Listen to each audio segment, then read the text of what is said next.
Hello बच्चों, हम लोग का अगले टॉपिक की तरफ बढ़ते हैं, that is carbonyl compound. Carbonyl compound के अंदर हम एल्डिहाइड कीटोन्स के बारे में डिस्कस करेंगे। इवन इसी के अंदर हम कार्बोक्सिलिक एसिड टॉपिक भी डिस्कस करेंगे। हम एल्डिहाइड, कीटोन, कार्बोक्सिलिक एसिड ये सारा टॉपिक एक साथ लेके चलेंगे। प्रिपरेशन हम आपको अलग अलग बताने की कोशिश कर रहे हैं, लेकिन जो प्रॉपर्टीज होंगे इनके उनको हम एक साथ कंबाइन करके क्लब करके आपको बताने की कोशिश करेंगे, ठीक है? क्योंकि सारी प्रॉपर्टीज एक दूसरे से कहीं ना कहीं रिलेट करती हैं, इसलिए उस टॉपिक को सेपरेट करने की कोई रिक्वायरमेंट नहीं है। तो कार्बोनिल कंपाउंड, कार्बोनिल कंपाउंड में सबसे पहले हम कार्बोनिल कंपाउंड का जब बात करते हैं तो कार्बोनिल कंपाउंड का मतलब होता है कार्बोनिल लिंकेज मींस एल्डिहाइडिक और कीटोनिक लिंकेज। एल्डिहाइडिक और कीटोनिक लिंकेज में CO बॉन्ड होता है, कार्बन इसका sp2 हाइब्रिड होता है और बॉन्ड एंगल ये थोड़ा सा ये 120 से ग्रेटर होता है और ये लेस देन 120 होता है। ये हाइब्रिडेशन तो sp2 होता है, बॉन्ड एंगल तो 120 डिग्री होना चाहिए, लेकिन हर एक एंगल यहाँ पर 120 नहीं होता है। 120 से थोड़ा सा स्लाइट बड़ा ज्यादा कम ज्यादा हो जाता है, क्योंकि यहाँ पर पाई बॉन्ड और सिग्मा बॉन्ड का रिपल्सन इलेक्ट्रॉन क्लाउड की वजह से ज्यादा होता है, तो इसलिए एंगल भी ज्यादा हो जाता है। मेथड्स ऑफ प्रिपरेशन की बात करते हैं, सीधे सीधे हम मूव करते हैं। यहां पर मैं बता दूं आपको, मेथड ऑफ प्रिपरेशन में हमको कुछ बताने की बहुत ज्यादा जरूरत ही नहीं है। मेथड ऑफ प्रिपरेशन में मुझे कुछ बताने की बहुत जरूरत ही नहीं, क्योंकि सारी प्रिपरेशन की मेथड आपको पता है, सारी प्रिपरेशन की मेथड आपको पता है। तो सबसे पहले बात करते हैं फ्रॉम एल्कीन्स। एल्केन से भी होती है MOO3 यूज करके, जो मैंने एल्केन बताया था, लेकिन उसको यहां पर डिस्कस करने का कोई रिक्वायरमेंट नहीं। एल्कीन में हम बात करें तो मेनली हम ओजोनोलिसिस से प्रिपेयर करते हैं। किसी भी एल्कीन को अगर हम ओजोनोलिसिस करते हैं, वो भी कौन सी? रिडक्टिव। कौन सी ओजोनोलिसिस? रिडक्टिव ओजोनोलिसिस की अगर हम बात करें, रिडक्टिव का मतलब जिंक विद वाटर हो सकता है, DMS हो सकता है आपको एसिटिक एसिड जैसा कुछ भी दिया हो, तो भी ये लिंकेज आपको ब्रेक हो सकती है। और ब्रेक होकर आपको पता है कि कीटोन भी बन सकते हैं और एल्डिहाइड भी बन सकते हैं, सबको पता है। ओजोनोलिसिस तो बचपन से हम लोग करते हैं, तो एल्कीन से हम ओजोनोलिसिस से प्रिपेयर कर सकते हैं। अगर हम एल्काइन की बात करें तो एल्काइन का हम हाइड्रेशन करते हैं। हाइड्रेशन 3 अलग अलग तरीके से करने की बात कर रहे हैं।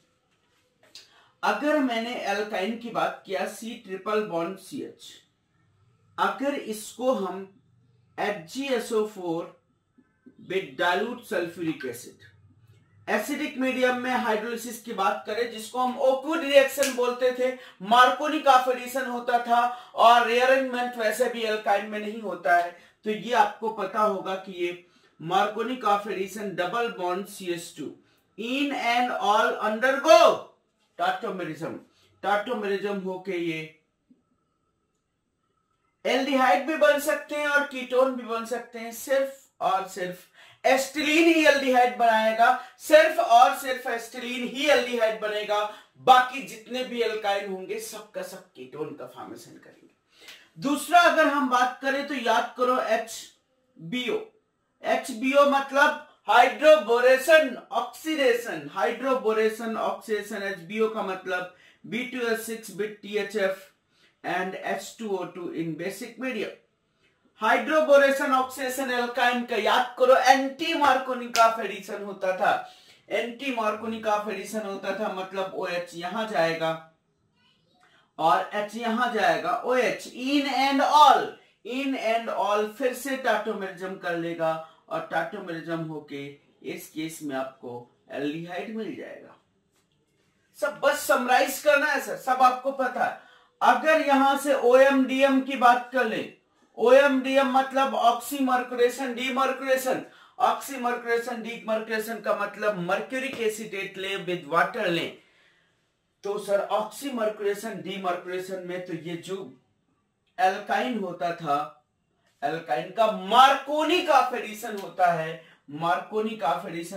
मतलब नेगेटिव पार्ट उस कार्बन के पास जाएगा जिसके पास लेस नंबर ऑफ हाइड्रोजन होंगे, और यहां से भी टाटोमेराइज हो जाएगा, टाटोमेराइज हो जाएगा तो ये भी कीटोन का फॉर्मेशन करेगा। तो कहने का मतलब है कि हम एल्काइन का अगर हम हाइड्रेशन करते हैं, एसिडिक हाइड्रेशन करें या एचबीओ करें या ऑक्सीमर्कुरेशन डीमर्कुरेशन करें, कुछ भी करें, तो एल्काइन के केस में हमको कार्बोनिल कंपाउंड मिल सकता है। कार्बोनिल कंपाउंड मिल सकता नहीं, मिल जाता है, मिल जाता है। अल्काइल हैलाइड की बात करें तो कार्बोनिल कंपाउंड अल्काइल हैलाइड में बनाने के लिए हमको जेमिनल डाइहैलाइड लेने पड़ते हैं। जेमिनल डाइहैलाइड की हम अल्कलाइन हाइड्रोलिसिस कर दें। जेमिनल डाइहैलाइड की जैसे ये CH3 है, ये जेमिनल डाइहैलाइड है, और उसको हम एक्वस KOH या एक्वस NaOH के साथ ट्रीट कर दें, दैट इज अल्कलाइन हाइड्रोलिसिस। आपको याद होगा, ये भी हम डिस्कस कर चुके हैं। तो ये दो OH आएंगे, दो OH एक कार्बन पे ना जिंदा रहने की वजह से डिहाइड्रेशन हो जाएगा, और ये किसका फॉर्मेशन कर लेगा सर? एल्डिहाइड भी मिल सकते हैं और कीटोन भी मिल सकते हैं।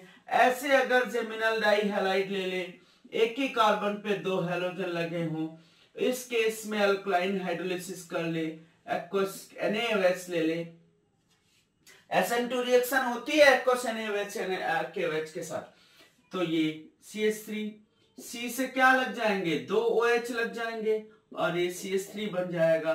उसके बाद H2O निकल के सर एल्डिहाइड भी बना सकते हैं और कीटोन भी बना सकते हैं। एल्डिहाइड भी बना सकते हैं, कीटोन भी बना सकते हैं। कैसे? अल्कलाइन हाइड्रोलिसिस करके, ये भी आपको पता है।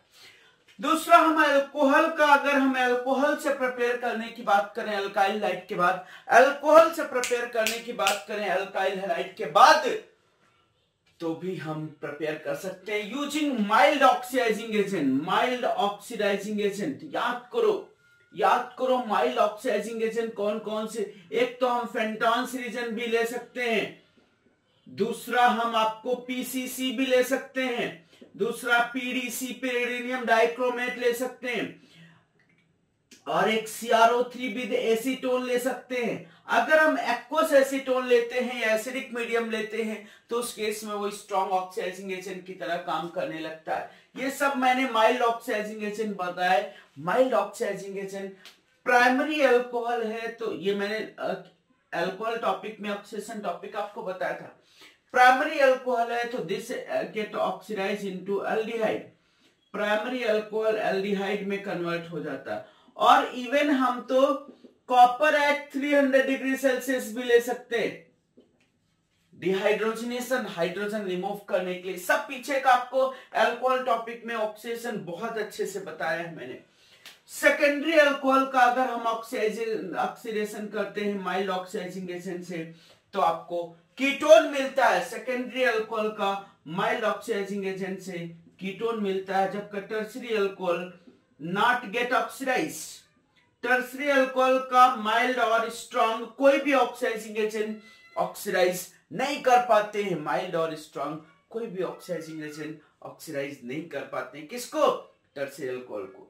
सिर्फ कॉपर है 300 डिग्री सेल्सियस पे, याद करना पीछे का लेक्चर, कॉपर है 300 डिग्री सेल्सियस पे, वो टर्सरी अल्कोहल को, ये 3 डिग्री अल्कोहल, टर्सरी अल्कोहल को वो डिहाइड्रोजनेट न करके डिहाइड्रेट करता है और डिहाइड्रेट करके वो एल्कीन बनाता है।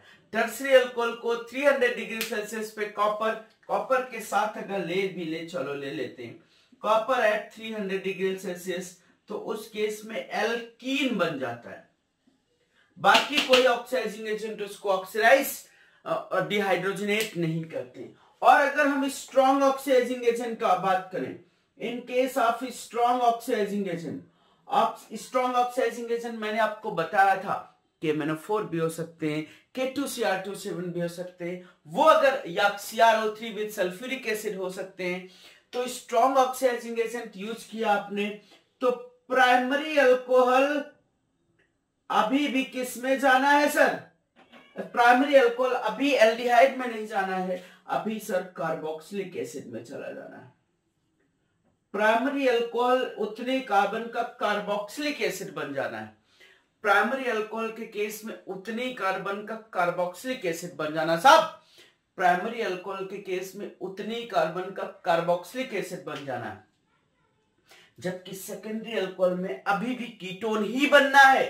सेकेंडरी के केस में कीटोन ही बनना है, KMnO4 या K2Cr2 के केस में, और टर्सरी के केस में फिर से कोई रिएक्शन नहीं होनी है। टर्सरी के केस में फिर से कोई रिएक्शन नहीं होनी है। बहुत अच्छे से, पेशेंसफुली, बहुत अच्छे से। तो ये हम बात कर सकते हैं एल्कीन से, एल्काइन से, एल्काइल हैलाइड से और अल्कोहल से हम कार्बन कंपाउंड, ये सारी रिएक्शन ऑलरेडी तुमने बहुत अच्छे से पढ़ी हुई, बस समराइज करने की बात कर रहे हैं, तो आप जल्दी से नोट कर लो।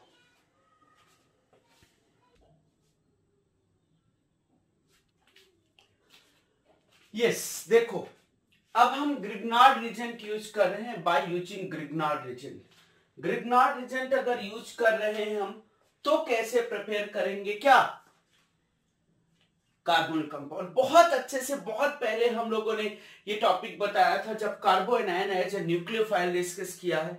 जब हमने carbanion as a nucleophile discuss किया है उसी वक्त इसके बारे में डिटेल डिस्कशन कर चुके हैं। हमने आपको बताया था कि जब हम एसिड डेरिवेटिव को ग्रिग्नार्ड रिएजेंट के साथ ट्रीट करते हैं तो ये रिएक्शन होती है। याद करो, याद करो, हमने कोई भी ग्रिग्नार्ड रिएजेंट ले लिया, हम बस समराइज कर रहे हैं। यहां पर मैं आपको R माइनस और MgH, एसिड डेरिवेटिव में अगर हम एसिड हैलाइड ले लें, R ये आपका एलिफेटिक हो या एरोमेटिक हो कोई फर्क नहीं पड़ता है, सैचुरेटेड हो अनसैचुरेटेड हो कोई फर्क नहीं पड़ता है। इसके लिए ये न्यूक्लियोफाइल की तरह काम करते हैं और ग्रिग्नार्ड रिएजेंट का हमने एक इक्विवेलेंट लिया हुआ है। जब तक एक्सेस में ग्रिग्नार्ड रिएजेंट मेंशन नहीं है, जब तक एक्सेस में नहीं मेंशन है तब तक हम एक इक्विवेलेंट की बात करेंगे। और याद करो ये क्या बन जाता था, RCO, R का फॉर्मेशन कर देता था प्लस MgX2 बन जाता था। और ये क्या है, एसिड हैलाइड। ऐसे ही हम एस्टर भी ले सकते हैं, ऐसे ही हम एस्टर ले सकते हैं, एलिफेटिक या एरोमेटिक, उसमें भी ये न्यूक्लियोफाइल की तरह काम करेगा। न्यूक्लियोफिलिक एडिशन होगा, फिर लिविंग ग्रुप है, निकल जाएगा। इस केस में भी आपको इसका फॉर्मेशन मिल जाएगा प्लस MgX और OR बन जाएगा। यहां पर जनरली हम कीटोन को प्रिपेयर कर लिए हैं। इस R की जगह पर H होगा तो एल्डिहाइड मिल जाएगा, अगर R की जगह पर अल्काइल, फिनाइल, इथाइल, प्रोपाइल कुछ भी है तो कीटोन मिलेगा। अगर हम एस्टर की जगह पर एसिड एनहाइड्राइड यूज कर ले, अगर एस्टर की जगह पर एसिड एनहाइड्राइड, सिमेट्रिकल हो अनसिमेट्रिकल हो ज्यादा हमको सोचना नहीं है, एक इक्विवेलेंट यूज किया, बड़ा अच्छा लिविंग एबिलिटी है, न्यूक्लियोफाइल बन के ऐड होगा, फिर लिविंग ग्रुप को निकाल देगा। याद करो बहुत पहले डिस्कस हुआ है ये बन जाएगा RCOR प्लस Mg के साथ X और O COR। इसका हमको लेना देना नहीं है, हमको मेन इस का मतलब होता है और कुछ नहीं, इसका मतलब होता है। यहीं पर अगर हम RMgX के साथ अगर एक्सेस में लेंगे ग्रिग्नार्ड रिएजेंट तो सर टर्सरी अल्कोहल बन जाता था। याद करो एक एक कीटोन बना फिर एक ऐड होता था तो टर्सरी अल्कोहल बन जाता था। अगर RMgX को अगर हम कार्बोनिल क्लोराइड ले लें COCl2 जिसको हम फास्जीन बोलते हैं और यहां पर दो इक्विवेलेंट यूज कर ले, दो इक्विवेलेंट, चलो वो इक्विवेलेंट मेंशन कर देगा, एक्सेस में या मेंशन कर रहा है तो भी ये पहला न्यूक्लियोफाइल बनके इसको निकालेगा, फिर न्यूक्लियोफाइल बनके इसको निकालेगा और आपके सामने पेश हो जाएगा RCOR प्लस Mg क्या X और Cl दो इक्विवेलेंट यूज करके यहां पर आप कीटोन का फॉर्मेशन कर सकते हो, कोई प्रॉब्लम नहीं, कोई प्रॉब्लम नहीं। और हम याद दिलाते हैं ग्रिग्नार्ड रिएजेंट का, अगर हम RMgX के साथ SCN ट्रीट करते, एससीएन एक्चुअली वीक एसिड होता है, H+ बड़ा अच्छे से फर्निश नहीं कर पाता है, तो R- ये सीएन लिंकेज में रखो, सीएन लिंकेज में ऐड होगा, सीएन लिंकेज में ऐड हुआ, पाई बॉन्ड है, पोलर पाई बॉन्ड की तरह है, तो ये बन जाएगा RCH double bond NMgX, N- और Mg+। इसके बाद आपका हाइड्रोलिसिस टर्म हुआ दिया जाता है, होता है, और ये यहां से लिंकेज शॉर्ट में बता रहा हूं, O और H2 SH2O, शॉर्ट में ही याद रखो, लॉन्ग में जरूरत ही नहीं कभी। ये किसका फॉर्मेशन कर लेगा? एल्डिहाइड का फॉर्मेशन कर लेगा। लेकिन अगर इस HCN की जगह पर आपने एल्काइल साइनाइड यूज किया तो भी ये न्यूक्लियोफाइल की तरह काम करेगा, R-ग्रेडिएंट, और वहां पर क्या बन जाएगा? RCR double bond NMgX। फिर से अगर एसिडिफिकेशन या हाइड्रोलिसिस करोगे तो दैट इज फॉर्मेशन ऑफ, ध्यान रखना इस बात को, ध्यान रखना इस बात को, तो जरूर ध्यान रखना क्या कि ग्रिग्नार्ड जिंक जब एल्काइल साइनाइड, ये वाला बड़ा इंपॉर्टेंट है सर, ये वाला इंपॉर्टेंट है, ग्रिग्नार्ड जिंक जब एल्काइल साइनाइड के साथ ट्रीट करते हैं, ग्रिग्नार्ड जिंक को जब हम एल्काइल साइनाइड के साथ ट्रीट करते हैं तो सर कीटोन बनते हैं, बहुत पहले से बताते आए हैं। ग्रिग्नार्ड जिंक को एल्काइल साइनाइड के साथ ट्रीट करते हैं तो कीटोन का फॉर्मेशन होता है, और HCN के साथ ट्रीट करते हैं तो एल्डिहाइड का फॉर्मेशन होता है, HCN के साथ ट्रीट करते हैं तो एल्डिहाइड का फॉर्मेशन होता है। ठीक, क्लियर, बिल्कुल क्लियर। अब यहां पर हम एक रिएक्शन लेने जा रहे हैं, दैट इज, रिएक्शन का नाम है, काफी पॉपुलर रिएक्शन है, that is called as Rosenmund reduction. Rosenmund reduction, चलो रिडक्शन के 2-3 रिएक्शन ले लेते हैं। रोजन-मुंड रिडक्शन स्पेसिफाइड है, रोजन-मुंड रिडक्शन सिर्फ और सिर्फ यूज होता है for preparation of aldehyde. Aldehyde he prepare करते हैं, वो चाहे एलिफेट, अच्छा एक बात मैं क्लियर करता हूं, यहां एरोमेटिक टॉपिक और एलिफेटिक टॉपिक अलग से हम नहीं लेने जा रहे हैं। क्यों? क्योंकि हमको जो हम स्पेसिफाइड यहां कैटेगरी नहीं है कि एरोमेटिक के लिए ये रिएक्शन होनी है, एलिफेटिक के लिए। आर आपका एलिफेटिक है तो एलिफेटिक जैसा प्रोडक्ट, एरोमेटिक है तो एरोमेटिक जैसा प्रोडक्ट जनरेट हो जाना है, किसी तरीके की कोई प्रॉब्लम की बात ही नहीं। Rosenmund reduction, that is Rosenmund reduction. Rosenmund reduction क्या होता है? प्रिपरेशन ऑफ एल्डिहाइड होता है। हम रोजन-मुंड रिडक्शन में एल्डिहाइड को प्रिपेयर करते हैं, कैसे? सिर्फ और सिर्फ ये एसिड हैलाइड, सिर्फ ये रिएक्शन होती है, सिर्फ only acid halide, only acid halide, और कोई एसिड डेरिवेटिव नहीं, सिर्फ एसिड हैलाइड। आर आपका एलिफेटिक है, एरोमेटिक है, कोई फर्क नहीं पड़ता है। एसिड हैलाइड को रोजन-मुंड रिडक्शन, याद करो, लिंडलार कैटलिस्ट H2PdBSO4, H2PdBSO4 बहुत पहले हम लोगों ने, बहुत पहले इस रीजन को लिया था। कब? जब एल्काइन का रिडक्शन कर रहे थे बाय यूजिंग बॉइलिंग जाइलिन और quinoline. H2PdBSO4 is Lindlar catalyst. Rosenmund reduction Lindlar catalyst के थ्रू होती है, और उस केस में acid halide are reduce into aldehyde, aldehyde में रिड्यूस हो जाते हैं और प्लस HX निकल जाता है। सिर्फ और सिर्फ ये रिएक्शन यूज करते हैं, सिर्फ और सिर्फ एल्डिहाइड प्रिपेयर करने के लिए। ये रिएक्शन सिर्फ और सिर्फ एल्डिहाइड प्रिपेयर करने के लिए यूज करते हैं, कीटोन नहीं। ये एलिफेटिक, एरोमेटिक कोई भी हुआ चलेगा, कोई प्रॉब्लम नहीं। दूसरी रिएक्शन सिर्फ वो भी एल्डिहाइड प्रिपेयर करने के लिए यूज कर ले रहे हैं, वो भी हम साथ में ले रहे हैं, that is Stephen's reduction. Stephen's reduction ये भी काफी पॉपुलर रिएक्शन है। ये जितनी भी रिडक्शन बता रहे हैं सर बहुत इंपॉर्टेंट है, बहुत इंपॉर्टेंट है। स्टीफेंस रिडक्शन भी preparation of only aldehyde, only aldehyde, इस ऊपर भी ओनली एल्डिहाइड और नीचे भी सिर्फ एल्डिहाइड प्रिपेयर करेंगे स्टीफेंस रिडक्शन से। स्टीफेंस रिडक्शन में क्या होता है? एल्काइल साइनाइड को, किसको? एल्काइल साइनाइड अब आपका ये जो R है वो एलिफेटिक हो तो भी चलेगा, एरोमेटिक है तो भी चलेगा, कोई प्रॉब्लम नहीं है। एल्काइल साइनाइड को यहां रिड्यूसिंग एजेंट याद रखना, that is SnCl2 plus HCl। SnCl2 plus HCl सिर्फ एक ही रिड्यूसिंग एजेंट है, सिर्फ एक ही रिड्यूसिंग एजेंट। थोड़ा सा अगर चेंज कर दिया तो वो स्टीफेंस रिडक्शन नहीं है। अगर मैंने Sn प्लस HCl ले लिया, this is not Stephen's reduction.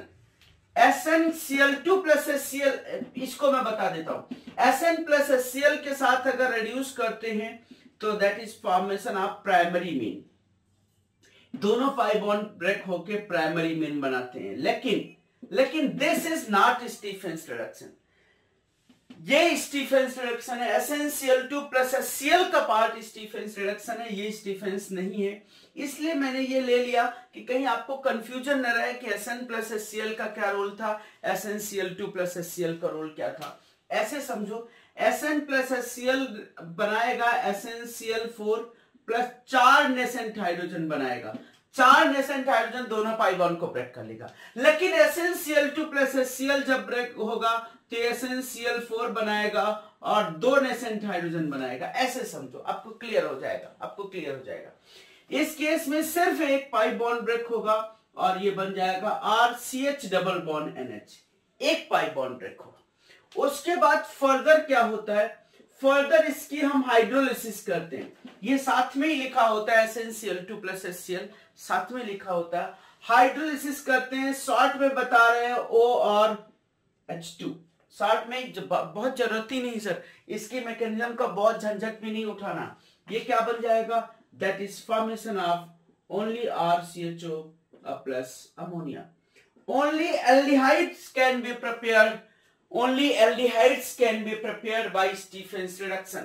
Only aldehyde can be prepared by Stefan's reduction. Only aldehyde can be prepared by Rosenbaum reduction. Only aldehyde can be prepared by Stefan's reduction and only aldehyde can be prepared by Rosenbaum reduction. और एक बताते हैं, चलो हम बता रहे हैं reduction by, एक और बताते हैं, रिडक्शन बाई DIBALH, डाइबल बल बोलते हैं। H लिखा हो तो भी ठीक है, नहीं लिखा तो भी ठीक नहीं है। इससे हम इससे भी हम only aldehydes can be prepared, aldehydes can be prepared. ये बहुत पॉपुलर नहीं है लेकिन पूछा जा सकता है। जेईई मेन में बहुत बार, 2-3 बार अभी लेटेस्ट क्वेश्चन पूछा जा चुका है। ये लेटेस्ट क्वेश्चन जेईई मेन में 2-3 बार पूछा जा चुका। DIBALH का मतलब यहां पर हम लिख दे रहे हैं die isobutyl aluminium hydride, die isobutyl aluminium hydride. यही स्ट्रक्चर भी ऊपर बना दे रहे हैं सर, आइसोब्यूटाइल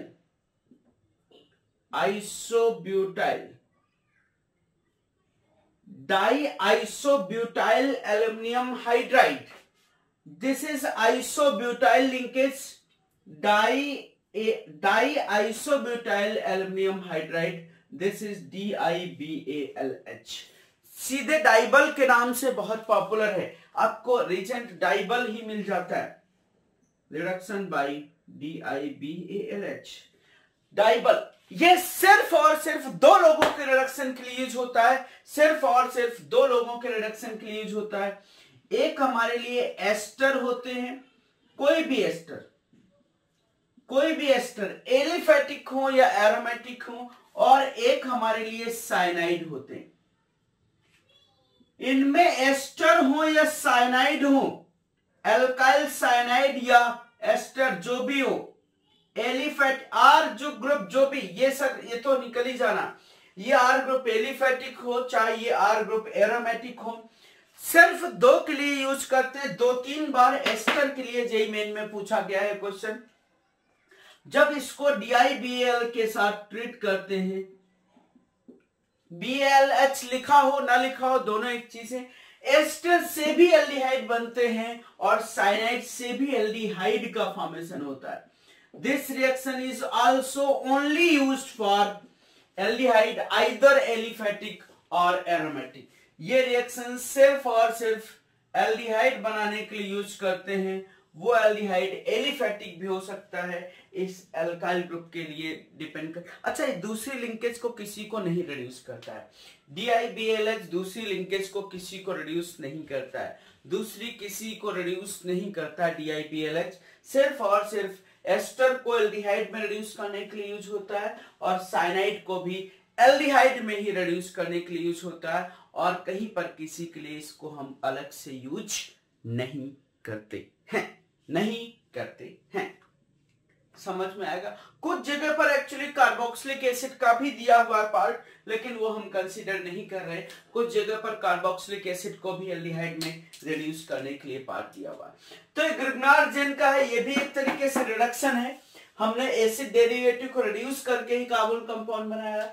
फिर Rosenmund reduction only for aldehyde, Stefan's reduction only for aldehyde preparation, and reduction by DBLH is only for aldehyde। इस केस में ester को रिड्यूस करके एल्डिहाइड बनाएंगे और साइनाइड को भी रिड्यूस करके एल्डिहाइड का फॉर्मेशन करेंगे। मैकेनिज्म बिल्कुल हमको फोकस नहीं करना। हम चाहते तो ये सबकी मैकेनिज्म को बहुत डिटेल में लेके जाते हैं उन सबके, लेकिन जरूरत नहीं है तो हम आपको एक्स्ट्रा स्ट्रेस बिल्कुल देना नहीं चाहते हैं। ठीक है सर, नोट करो। हम लोग अपने टॉपिक को आगे बढ़ाते हैं। यहाँ पर जो टॉपिक हम आज आपको बताने जा रहे हैं उससे रिलेटेड कुछ क्वेश्चन भी लिखे हैं, और उस टॉपिक का नाम है heating of beta keto acid. Beta keto acid का हम हीटिंग इफेक्ट अप्लाई कर रहे हैं।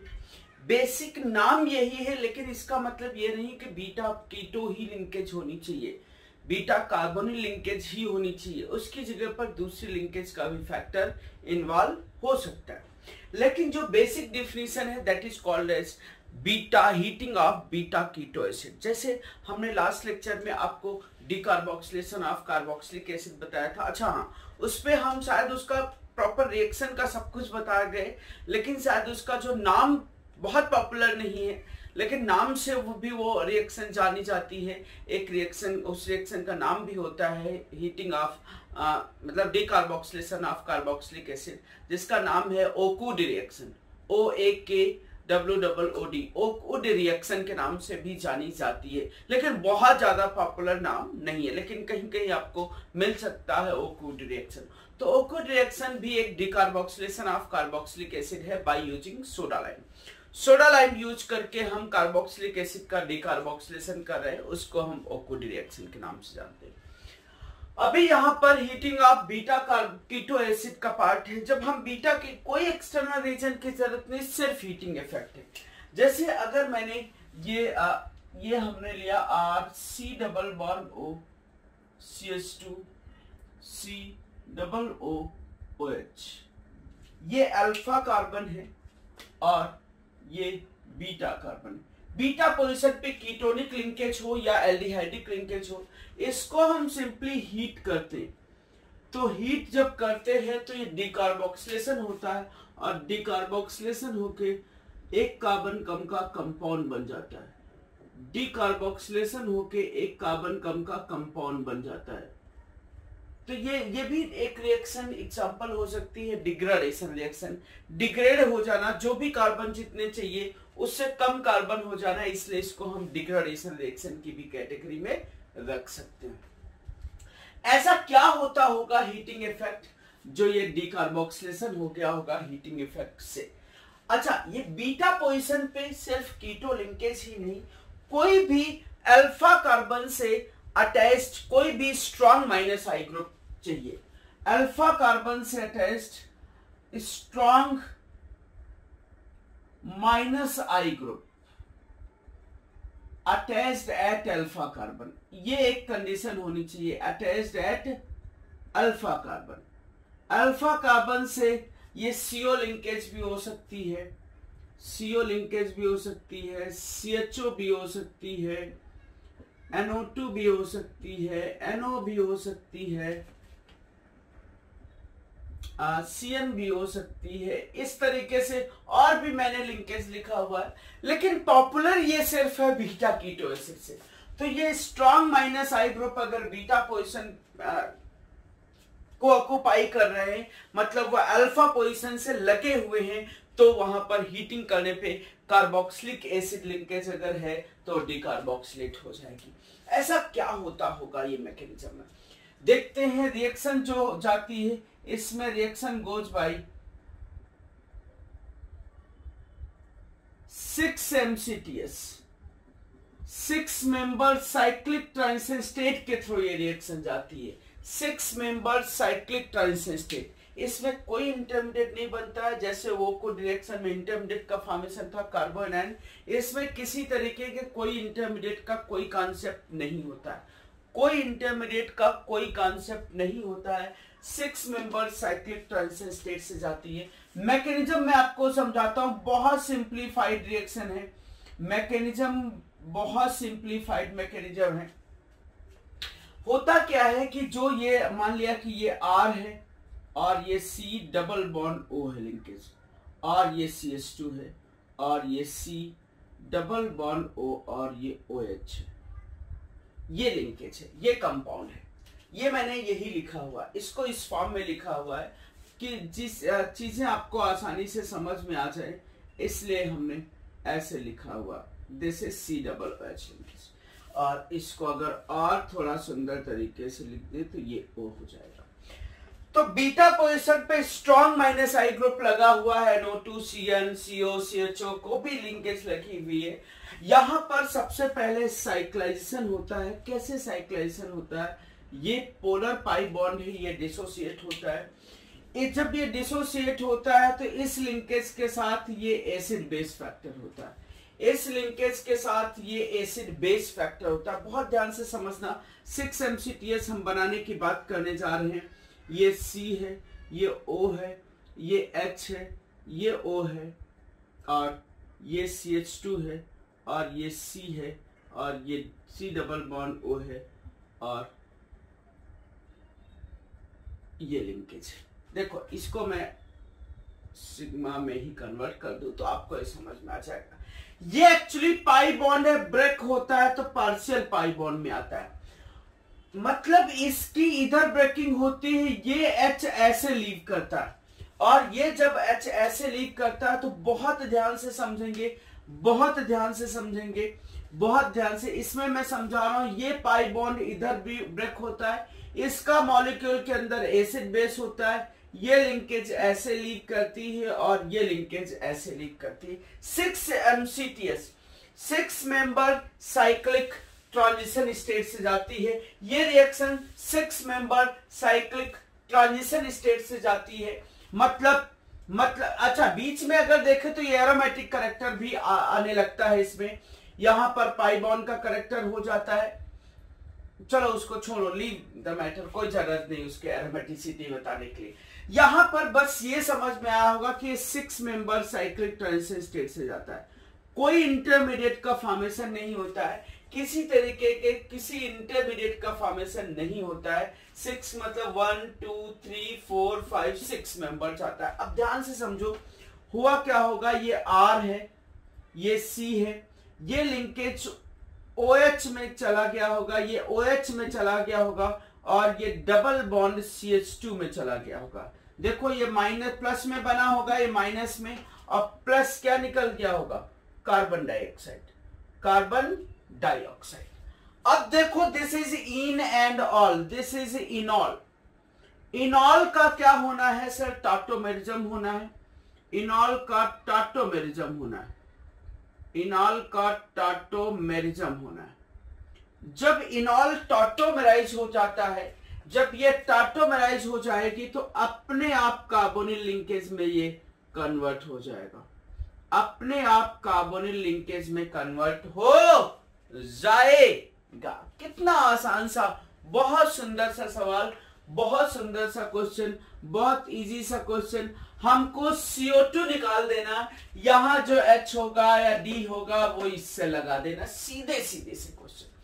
CO2 रिमूव कर देना है, और ये H जो होगा this will attached with this CH2 linkage, H is attached with this CH2 linkage। Simple सा कॉन्सेप्ट है, वेरी सिंपल सा कॉन्सेप्ट। जैसे मैंने ये क्वेश्चन है find out the product, product find out करने के लिए क्वेश्चन है फाइंड द प्रोडक्ट। कोई हमने डिकार्बोक्सिलेशन सोडा लाइम के साथ नहीं कराया, हमने सिर्फ इसमें हीटिंग इफेक्ट अप्लाई कराने की बात किया। जैसे CO लिंकेज है वैसे C double bond N linkage है, वैसे C double bond S linkage है, वैसे S double bond O linkage है, वैसे ही N double bond O linkage. कुछ भी हो, कॉन्सेप्ट एक ही है, दूसरा कुछ है ही नहीं। क्या होगा, CO2 डिकार्बोक्सिलेट होके निकल जाएगा, ये बन जाएगा R C double bond NH and CH3 plus CO2। कितना सिंपल है, कितना सिंपल है। बस याद बहुत नहीं रखना, हीटिंग इफेक्ट में बीटा पोजीशन पे कोई स्ट्रॉन्ग या अल्फा कार्बन से कोई स्ट्रॉन्ग माइनस आई ग्रुप और जुड़े होने चाहिए। यहां देखो तो या रिएक्शन की मैकेनिज्म, सब में साइक्लाइजेशन से जाना है, सब में 6 मेंबर साइक्लिक ट्रांजिशन सेट से जाना है, सब में 6 MCTS का फॉर्मेशन ही होना है। इसकी बात करो तो इसमें क्या बन जाएगा, इसमें क्या बन जाएगा R C double bond S and CH3 plus CO2। वैसे यहां पर बना ले तो R S double bond O और CH3, ये वाला H इससे जुड़ना है प्लस CO2। इसमें बात करेंगे तो ये N डबल बॉन्ड O और ये क्या CH3। इस पे बात करोगे तो ये कार्बोक्सिलिक एसिड है, इसका अल्फा पोजीशन है, ये बीटा पोजीशन। साइक्लिक पे भी सेम कॉन्सेप्ट अप्लाई करना है। बीटा पोजीशन पे कीटो लिंकेज है, CO2 का डिकार्बोक्सिलेट हो जाएगा और डिकार्बोक्सिलेट हो जाएगा तो ये C डबल O लिंकेज से बचेगी। इसमें देखो ये अल्फा है, ये बीटा है और यहां पर कोई स्ट्रॉन्ग माइनस आई ग्रुप नहीं है।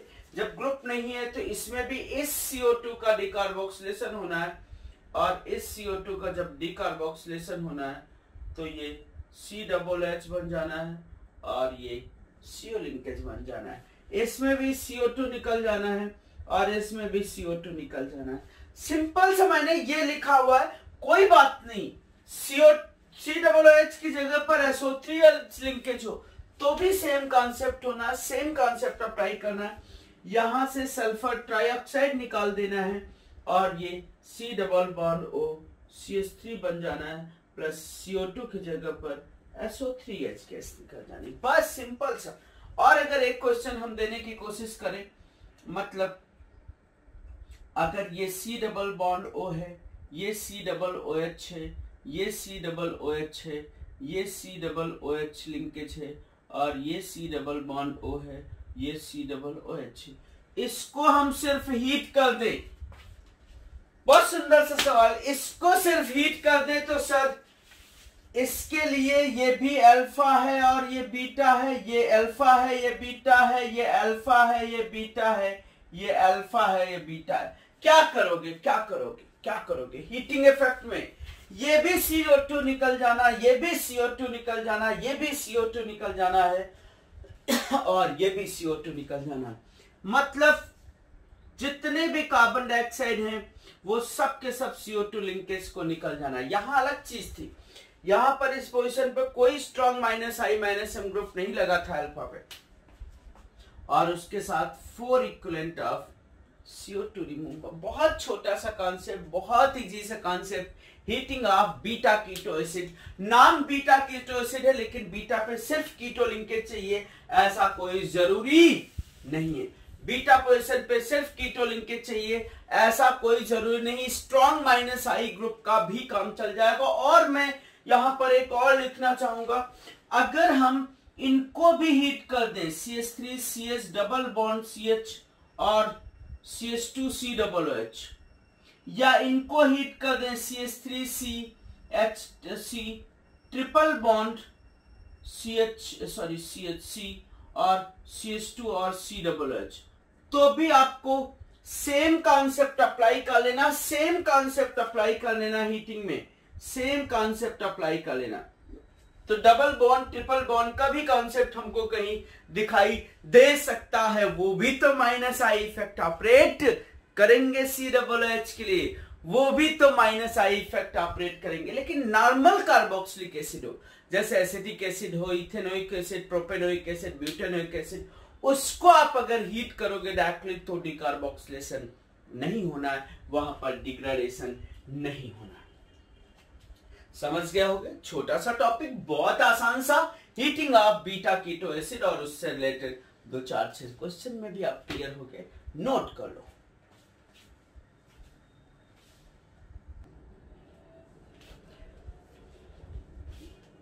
देखो हम लोग आगे बात करते हैं, टॉपिक का नाम है, जब कार्बोक्सिलिक एसिड का नाम ही ले लिया था तो अब हम कार्बोक्सिलिक एसिड की ही बात कर लेते हैं।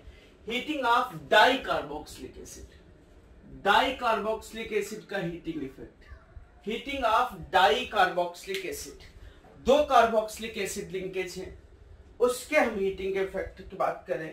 अभी यहां पर सोडा लाइम का कोई फैक्टर नहीं है, यहां पर कोई बीटा कीटो का कॉन्सेप्ट का पार्ट नहीं, डायरेक्टली डाई कार्बोक्सिलिक एसिड है, चाहे वो 1,2 हो, चाहे 1,3 हो, चाहे 1,4 हो, चाहे 1,5 हो, चाहे 1,6 हो, चाहे 1,7 हो, कुछ भी 1,2 मतलब अगल बगल डाई कार्बोक्सिलिक एसिड लिंकेज, अगल बगल डाई कार्बोक्सिलिक लिंकेज, और 1,3 का मतलब वो फर्स्ट और थर्ड पोजीशन पे COOH लिंकेज, उसके हम हीटिंग इफेक्ट की बात करते हैं। हीटिंग इफेक्ट के लिए एक रूल होता है, that is called as Blanc rule. उस रूल को नाम देते हैं ब्लैंक रूल। ब्लैंक रूल क्या होता है? जब 1,2 डाई कार्बोक्सिलिक एसिड का मतलब एक ही कार्बन, मतलब एडजेसेंट में कार्बोक्सिलिक एसिड प्रेजेंट हो, एडजेसेंट में कार्बोक्सिलिक एसिड प्रेजेंट हो, या 1,3 डाई कार्बोक्सिलिक एसिड मतलब फर्स्ट और थर्ड पोजीशन पे अगर डाई कार्बोक्सिलिक एसिड प्रेजेंट है, तो उनका अगर हम हीटिंग इफेक्ट करते हैं तो दे कॉज डीकार्बोक्सिलेशन। 1,2 और 1,3 die carboxylic acid monocarboxylic acid के लिए नहीं है, 1,2 और 1,3 डाई कार्बोक्सिलिक एसिड को अगर हम हीटिंग इफेक्ट अप्लाई करते हैं, हीट करते हैं, तो उसमें सिर्फ और सिर्फ डीकार्बोक्सिलेशन होता है, कार्बन डाइऑक्साइड रिलीज होता है, कार्बन डाइऑक्साइड रिलीज होके वो मोनोकार्बोक्सिलिक एसिड में जाते हैं, मोनोकार्बोक्सिलिक एसिड में जाते हैं। तो यही मैंने लिखा हुआ, अकॉर्डिंग टू दिस 1,2, इसको हम ब्लैंक रूल बोलते हैं, 1,2 एंड 1,3 डाई कार्बोक्सिलिक एसिड, 1,2 और 1,3 die carboxylic acid on heating, 1,2 और 1,3 die carboxylic acid on heating cause decarboxylation, removal of carbon dioxide, form monocarboxylic acid, form क्या? monocarboxylic acid, monocarboxylic acid। 1,2 का मतलब ये है, इसको अगर हम हीट करते हैं तो सिर्फ CO2 रिमूव हो जाता है, और CO2 रिमूव होके HCOOH मोनोकार्बोक्सिलिक एसिड बन जाता है, प्लस CO2 रिमूव हो जाता है। इसको भी अगर हम हीट करते हैं तो एक कोई CO2 रिमूव हो जाएगा, ये H किस में कन्वर्ट हो जाएगा? CH3 COOH और प्लस CO2 मेरे कन्वर्ट हो जाएगा। एक्चुअली अगर मैकेनिज्म का पार्ट समझो तो मैकेनिज्म की ऐसी कोई रिक्वायरमेंट नहीं होती है इसमें, मैकेनिज्म की ऐसी कोई रिक्वायरमेंट का पार्ट नहीं होता है इसमें कि मैकेनिज्म का कोई रिक्वायरमेंट का पार्ट हो, फिर भी एक बार देख सकते हो। वैसे ये क्या करेगा? ये एसिड बेस करेगा, दिख रहा है?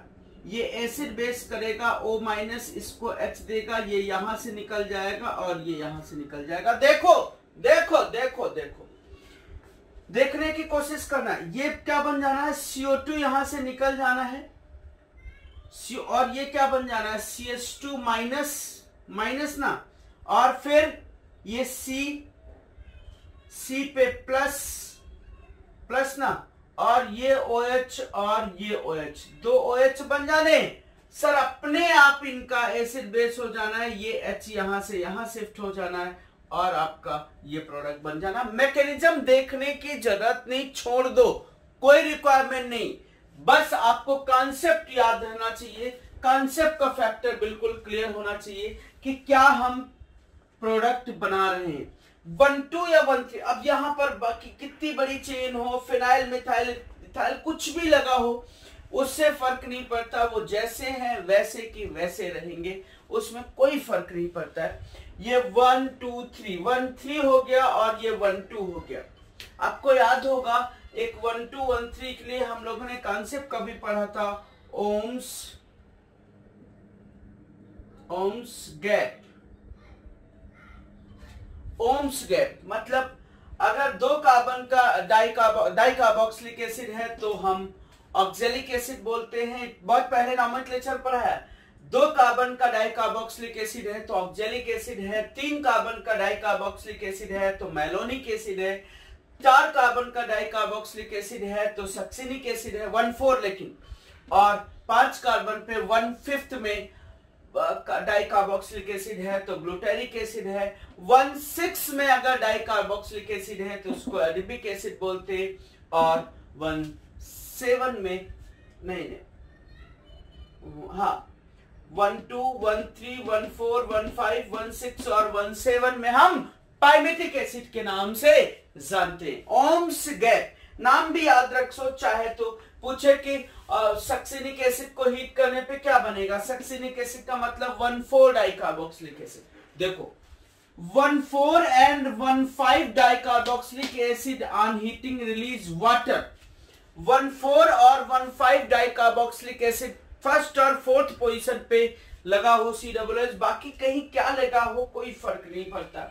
फर्स्ट और फोर्थ कार्बन पे COOH लगा हुआ है तो उसको हम 1/4 या 1/5 डाइकार्बोक्सिलिक एसिड को अगर हम हीट करते हैं तो हीटिंग करने पे वो सर डिहाइड्रेशन होता है, रिमूवल ऑफ वाटर होता है, वाटर रिमूव होता है। 1 मिनट। हाँ, तो ये कौन सा कार्बोक्सिलिक एसिड है? ये 1/5 है। कैसे? 1, 2, 3, 4 और 5। 1/5 डाइकार्बोक्सिलिक एसिड है, मतलब ये ग्लूटेरिक एसिड का पार्ट है। ग्लूटेरिक एसिड के अगर हम पार्ट को हीट करते हैं तो सिर्फ और सिर्फ डिहाइड्रेशन होता है, फॉर्म साइक्लिक एनहाइड्राइड। याद रख लेंगे, डिहाइड्रेशन का मतलब वाटर रिमूव होता है। इस तरीके से वाटर रिमूव होता है, इस तरीके से वाटर रिमूव होता है। इतने की जरूरत है सर, ज्यादा मैकेनिज्म में जाना ही नहीं हमको। वाटर रिमूव होता है, प्रोडक्ट क्या बनता है? CH2, CH2, C double bond O, CH2, C double bond O और O। साइक्लिक एनहाइड्राइड का फॉर्मेशन करता है। किसमें? 1/4 और 1/5। ये 1/5 है, ये 1/6 है। 1/4 देख लेंगे अपन, सक्सिनिक एसिड में भी हीट करने पे डिहाइड्रेशन होता है, वाटर रिमूव होके क्या बनता है? Cyclic anhydride. साइक्लिक अनहाइड्राइड का फॉर्मेशन हो गया। कितना सिंपल, साइक्लिक अनहाइड्राइड का फॉर्मेशन होता है। अब देखो ये क्या है? 1, 2, 3, 4, 5, 6। This is 1/6 dicarboxylic acid, that is glutaric acid. नहीं, adipic acid, adipic acid, adipic acid, adipic acid है। 1/6 dicarboxylic acid is adipic acid. ओम्स गैप 1/6 dicarboxylic acid on heating 1/6 and 1/7 dicarboxylic acid. कितना आसान सा यार, 3 लाइन है दुनिया में, बस कोई जरूरत नहीं। 1/6 और 1/7 डाइकार्बोक्सिलिक एसिड को अगर हम हीट कर रहे हैं, 1/6 और 1/7 डाइकार्बोक्सिलिक एसिड को अगर हम हीट कर रहे हैं तो सर इसमें डीकार्बोक्सिलेशन भी होता है और डिहाइड्रेशन भी होता है। CO2 भी रिलीज होता है और उसके साथ साथ H2O। Decarboxylation and dehydration. Carbon dioxide भी रिलीज होता है और उसके साथ साथ वाटर भी रिलीज होता है। कार्बन डाइऑक्साइड भी रिलीज होता है और वाटर भी रिलीज होता है। बहुत ध्यान से, CO2 भी एक से निकालना है और वाटर भी रिलीज होता है। CO2 भी रिलीज होता है और H2O भी रिलीज होता है। बचा हुआ प्रोडक्ट जो बन जाता है वो cyclic carbonyl compound, cyclic ketone का फॉर्मेशन हो जाता है। साइक्लिक कीटोन का फॉर्मेशन हो जाता है, प्लस CO2 निकलता है, प्लस H2O मिल जाता है। Cyclic ketone, formation of cyclic carbonyl compound है, मतलब साइक्लिक कीटोन। किसको? 1/6 और 1/7। 1/8 और एबो में लीनियर पॉलीमराइजेशन हो जाता है। पॉलीएस्टर का फॉर्मेशन, पॉली एनहाइड्राइड का फॉर्मेशन हो जाता है, जिसकी रिक्वायरमेंट हमको नहीं। पॉली एनहाइड्राइड लीनियरली कंबाइन होते हैं और एनहाइड्राइड का पॉलीमराइजेशन में एनहाइड्राइड पॉली एनहाइड्राइड बनाता है, जिसको हम पॉलीमराइजेशन बोलते हैं। कोई रिक्वायरमेंट नहीं, अभी का अभी कट कर दो, कोई रिक्वायरमेंट नहीं। 1,2 and 1,3 डीकार्बोक्सिलेशन, 1,4 1,5 डीकार्बोक्सिलेशन नहीं डिहाइड्रेशन, और 1,6 और 1,7 क्या डीकार्बोक्सिलेशन एंड डिहाइड्रेशन। पहले CO2 निकालो, फिर H2O निकालो, फिर CO2 और H2O दोनों के दोनों निकाल दो। This is called as Blanc rule. याद रखेंगे, डिफिकल्ट नहीं। H2O निकालना मैकेनिज्म है, लेकिन हम बता नहीं रहे हैं क्योंकि कोई रिक्वायरमेंट नहीं है इसकी। इसी कैटेगरी की मैकेनिज्म होती है। देखो कोई रिक्वायरमेंट नहीं जब ब्लैंक रूल के 3 कॉन्सेप्ट याद रखना। ये देखो, इसका अगर देखें तो पहले ही ये 1,2 है, 1,2 नहीं 1,3 है, 1 2 3 1,3 डाइकार्बोक्सिलिक एसिड है तो CO2 निकल जाएगा। 1,3 डाइकार्बोक्सिलिक एसिड है तो CO2 निकल जाएगा। CO2 निकलने के बाद एक COOH बनेगा। अब सर मैटर फंसेगा, सिर्फ एक COOH बनेगा। जब एक COOH बचेगा ना तो ये अल्फा हो जाएगा और बीटा, इसके पीछे वाला कॉन्सेप्ट अप्लाई हो जाएगा बीटा कीटो एसिड। यहां बीटा कीटो एसिड को हीट करने पे सब कुछ निकल जाना है। यहां पर भी CO2 निकलना है, एक पहले CO2 निकलेगा और एक बाद में CO2 निकलेगा। सर एक पहले CO2 निकलेगा और एक बाद में बीटा की लिंकेज के लिए CO2 निकलेगा। बहुत समझ में आ रहा होगा। इसको देखो, इसमें भी 1,3 है, 1,3 है, पहले एक CO2 निकला, फिर बाद में भी एक CO2 निकला। याद रहेगा क्या? याद रहेगा क्या? याद तो रखना ही पड़ेगा सर, कॉन्सेप्ट तो याद रखना ही पड़ेगा। CO2 दोनों निकलेगा। This is 1 2 3। यहां पर 1,3 है तो सिर्फ CO2 निकलेगा। क्यों? क्योंकि इसके बीटा कीटो लिंकेज का कॉन्सेप्ट नहीं है। नहीं है सर, नहीं है। तो देखो देखो सर, देखो ये कीटोनिक लिंकेज बन जाएगी और यहां पर आपको COOH बना रह जाएगा। और कितने इक्विवेलेंट CO2 निकल जाएगा sir? 3 equivalent of CO2 release हो जाएगा। कितना सिंपल, कितना सिंपल। ये क्या है? ये है 1 2 3 1,3 डाइकार्बोक्सिलिक एसिड। 1,3 डाइकार्बोक्सिलिक एसिड या 1,2 डाइकार्बोक्सिलिक एसिड में CO2 निकलना है। अब ये फिशर प्रोजेक्शन दिया है, यहां थोड़ा टेंशन हो सकती है। फिशर प्रोजेक्शन दिया है, साइक्लाइजेशन से जाएगा तो वो टूटेगा जुड़ेगा, तो फिशर प्रोजेक्शन के वक्त इनके कॉन्फ़िगरेशन में COOH और H भी आ सकता है, Me और Et, और प्लस इसकी क्या आ सकती है? मिरर इमेज भी आ सकती है। दोनों बन सकते हैं सर, दोनों का फॉर्मेशन होता है। क्यों? क्यों ये बताते हैं। ये अगर देखो तो आपको बीच में एनायन भी बनना है, कैटायन भी बनना है, एनायन भी बनना है, कैटायन भी बनना है। दोनों के दोनों में एनायन बना तो फ्लिपिंग होता रहेगा, कैटायन बनेगा तो प्लेनर बनेगा। सर sp2 जनरेट होना है, sp2 जनरेट होना है तो वेज में भी आना है और डैश में भी आना। बड़ा सुंदर सा सवाल है। उसी सुंदरता को देखते हुए ये मैंने क्वेश्चन लिखा हुआ है हीटिंग ऑफ, ये भी 1,3 है, 1,3 है। CO2 निकलेगा, CO2 निकलेगा तो अब ये वेज में भी आ सकता है सर, ये वेज में भी आ सकता है सर, ये डैश में भी आ सकता है सर, ये वेज में भी आ सकता है COOH, और ये तो जैसा था वैसा ही रहेगा, और उसके साथ साथ ये डैश में भी आ सकता है। यही इसकी खास बात है, यही इसकी खास बात है, क्योंकि मैकेनिज्म ऐसे जाती है तो ये Me लग जाएगा यहां पर। दोनों एक दूसरे के non super imposable, non mirror image हैं। दोनों के दोनों ऑप्टिकली इनएक्टिव हैं।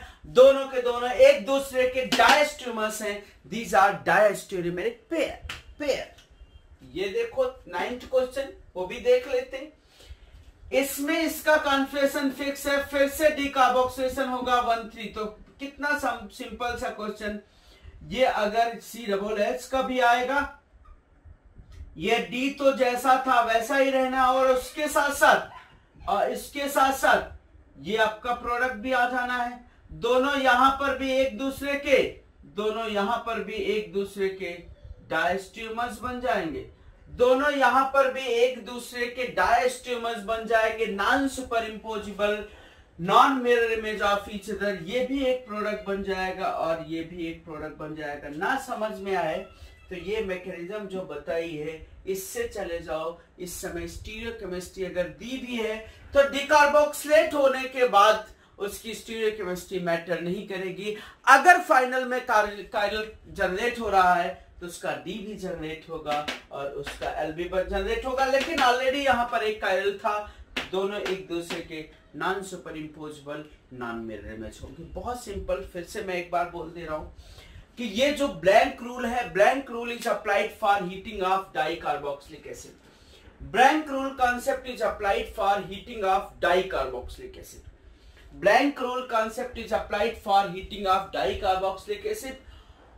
डाइकार्बोक्सिलिक एसिड के लिए अगर 1,2 या 1,3 डाइकार्बोक्सिलिक एसिड है तो दैट कॉज डिकार्बोक्सिलेशन। हीट करने पे डिकार्बोक्सिलेशन होता है, कार्बन डाइऑक्साइड रिलीज होता है। 1,4 और 1,5 डाइकार्बोक्सिलिक एसिड है तो हीट करने पे सिर्फ वाटर रिमूव होता है, डिहाइड्रेट होते हैं, साइक्लिक एनहाइड्राइड का फॉर्मेशन होता है, साइक्लिक अनहाइड्राइड का फॉर्मेशन होता है, साइक्लिक अनहाइड्राइड का फॉर्मेशन हो जाता है। जैसे थैलिक एसिड ले ले, phthalic acid is 1,4 dicarboxylic acid benzene में, हीट करोगे तो वाटर निकल जाएगा, थैलिक एनहाइड्राइड बन जाएगा। तो 1,4 और 1,5 वाले में डिहाइड्रेशन हो जाएगा, एनहाइड्राइड का फॉर्मेशन करेगा। और 1,6 और 1,7 डाइकार्बोक्सिलिक एसिड है, 1,6 हो या 1,7 डाइकार्बोक्सिलिक एसिड हो, उनको हीट करने पे डिकार्बोक्सिलेशन भी होता है और डिहाइड्रेशन भी होता है, मतलब वाटर भी रिमूव होता है, कार्बन डाइऑक्साइड भी रिमूव होता है और वहां पर साइक्लिक कीटोन का फॉर्मेशन होता है, साइक्लिक कार्बोनिल कंपाउंड का फॉर्मेशन होता है। और 1,8 या उसके अबव के डाइकार्बोक्सिलिक एसिड है जिनकी रिक्वायरमेंट नहीं है, 1,8 या अबव डाइकार्बोक्सिलिक एसिड को जब हम हीट करते हैं तो सर डिहाइड्रेट होके लीनियर कंडेंसेशन कॉज करते हैं, लीनियर पॉलीमराइजेशन कॉज करते हैं, जो पॉली एनहाइड्राइड का फॉर्मेशन कर देता, जो हमको रिक्वायरमेंट नहीं है। ठीक है, समझ में आएगा। छोटा सा टॉपिक था, कोई बहुत बड़ा नहीं है, छोटा सा टॉपिक था, आराम से समझ सकते थे और इजी वे में इसके क्वेश्चन भी सॉल्व हो जाएंगे, कोई प्रॉब्लम नहीं। तो 1,2, 1,3, 1,4, 1,5, 1,6 और 1,7 और 1,8 एंड अबव नोट कर लो इस टॉपिक को।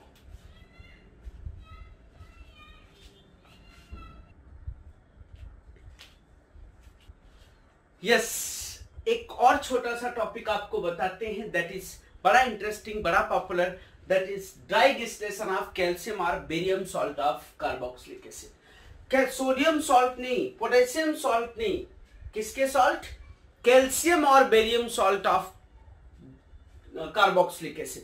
कार्बोक्सिलिक एसिड के कैल्शियम में बेरियम सॉल्ट का ड्राई डिस्टिलेशन, मतलब सिंपली हम हीटिंग इफेक्ट ऑपरेट कर रहे हैं। हीटिंग इफेक्ट ऑपरेट कर रहे हैं तो क्या होता है, जब हम कैल्शियम में बेरियम सॉल्ट के को हम हीट करते हैं, डायरेक्टली हीट करते हैं, ड्राई कंडीशन पे हीट करते हैं, तो ये भी डिकार्बोक्सिलेशन कॉज करते हैं और कार्बोनिल कंपाउंड बनाते हैं। मतलब जैसे मैं समझाऊं यहां पर, जैसे ये लिख दूं CH3 COOH, CH3 COOH को अगर हम कैल्शियम हाइड्रोक्साइड के साथ ट्रीट कर रहे हैं तो ये क्या बन चुका होगा, CH3 COO। यहां एक इक्विवेलेंट तो तुमको दिख रहा होगा, ये एक इक्विवेलेंट दिख रहा होगा, लेकिन इसकी बेसिसिटी 2 होती तो 2 इक्विवेलेंट अपने आप यूज हो जाएगा। उसका ये है कैल्शियम सॉल्ट, ये है कैल्शियम सॉल्ट, उसका हम सिंपली हीटिंग करते हैं ड्राई सॉल्ट का, तो ये प्रोडक्ट जो बनता है वो CH3CO CH3 बन जाता है और प्लस CaCO3 का फॉर्मेशन होता है। बहुत आसान, बहुत आसान, बहुत आसान, CaCO3 का फॉर्मेशन हो जाता है, कुछ भी कहीं पर भी। मैकेनिज्म का थोड़ा सा पार्ट देख लो, बड़ा डिफिकल्ट पार्ट नहीं है, बड़ा आसान सा पार्ट है। मैकेनिज्म समझाने की कोशिश करते हैं, फिर से हम कहेंगे कि मैकेनिज्म की कोई रिक्वायरमेंट नहीं होनी। क्या होना होता है, जैसे ये हमारा CH3 है, CH3 है, C डबल बॉन्ड O है, O माइनस है और ये Ca+2 है, O- है, CH3 है और C डबल बॉन्ड O है। ये है ना, क्योंकि ये मेटल और ऑक्सीजन का बॉन्ड है। मेटल और ऑक्सीजन का बॉन्ड है तो कहीं ना कहीं आयोनिक कैरेक्टर में होगा, कहीं ना कहीं ये आयोनिक कैरेक्टर में होगा सर, कहीं ना कहीं ये आयोनिक कैरेक्टर में होगा, इसके साथ आयोनिक में इन्वॉल्व होगा। होता क्या है, होता क्या है, ध्यान से समझना, होता क्या है कि अगर हम इसका ये निगेटिव चार्ज जनरेट करेगा, ये माइनस में ब्रेक होता है और ये यहां से ब्रेक होता है किसमें, ध्यान से समझो, ध्यान से समझो, ध्यान से समझो। हाँ, ये माइनस में ब्रेक होता है। जब ये माइनस में ब्रेक होता है तो ध्यान से समझने की बात ये है कि ये Ca के साथ O जाता है, यहां पर CaO जाता है और ऑक्सीजन एक और चार्ज लेता है। बहुत ध्यान से, मैकेनिज्म का पार्ट फिर से मैं बोल रहा हूं, बहुत जरूरत नहीं। ऑलरेडी निगेटिव चार्ज है और ये निगेटिव और लेता है, यहां प्लस बन जाता है।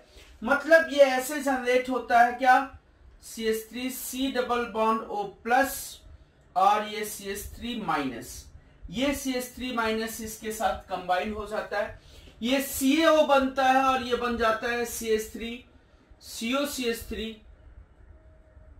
प्लस ये CaO बनेगा, CO और ये क्या रिलीज हुआ, ये क्या रिलीज हुआ, CO2, CO और CO2 का मतलब क्या है, CaCO3।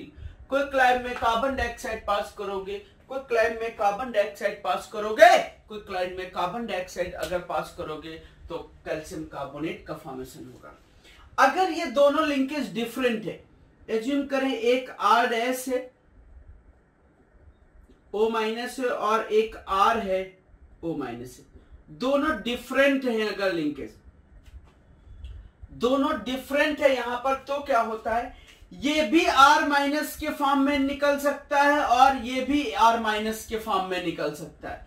मतलब अगर ये R माइनस के फॉर्म में निकल सकता है या R डैश माइनस के फॉर्म में निकल सकता है, अगर ये R माइनस के फॉर्म में निकलेगा तो ये इस पे अटैक कर देगा, अगर ये R के फॉर्म में निकलेगा तो इस पे अटैक कर देगा। कहने का मतलब ये है कि R माइनस के फॉर्म में निकला तो इस पे अटैक करेगा, तो क्या बन जाएगा R डैश और COR, या ये R माइनस के फॉर्म में निकला तो इस पे अटैक करेगा तो किसका फॉर्मेशन कर लेगा।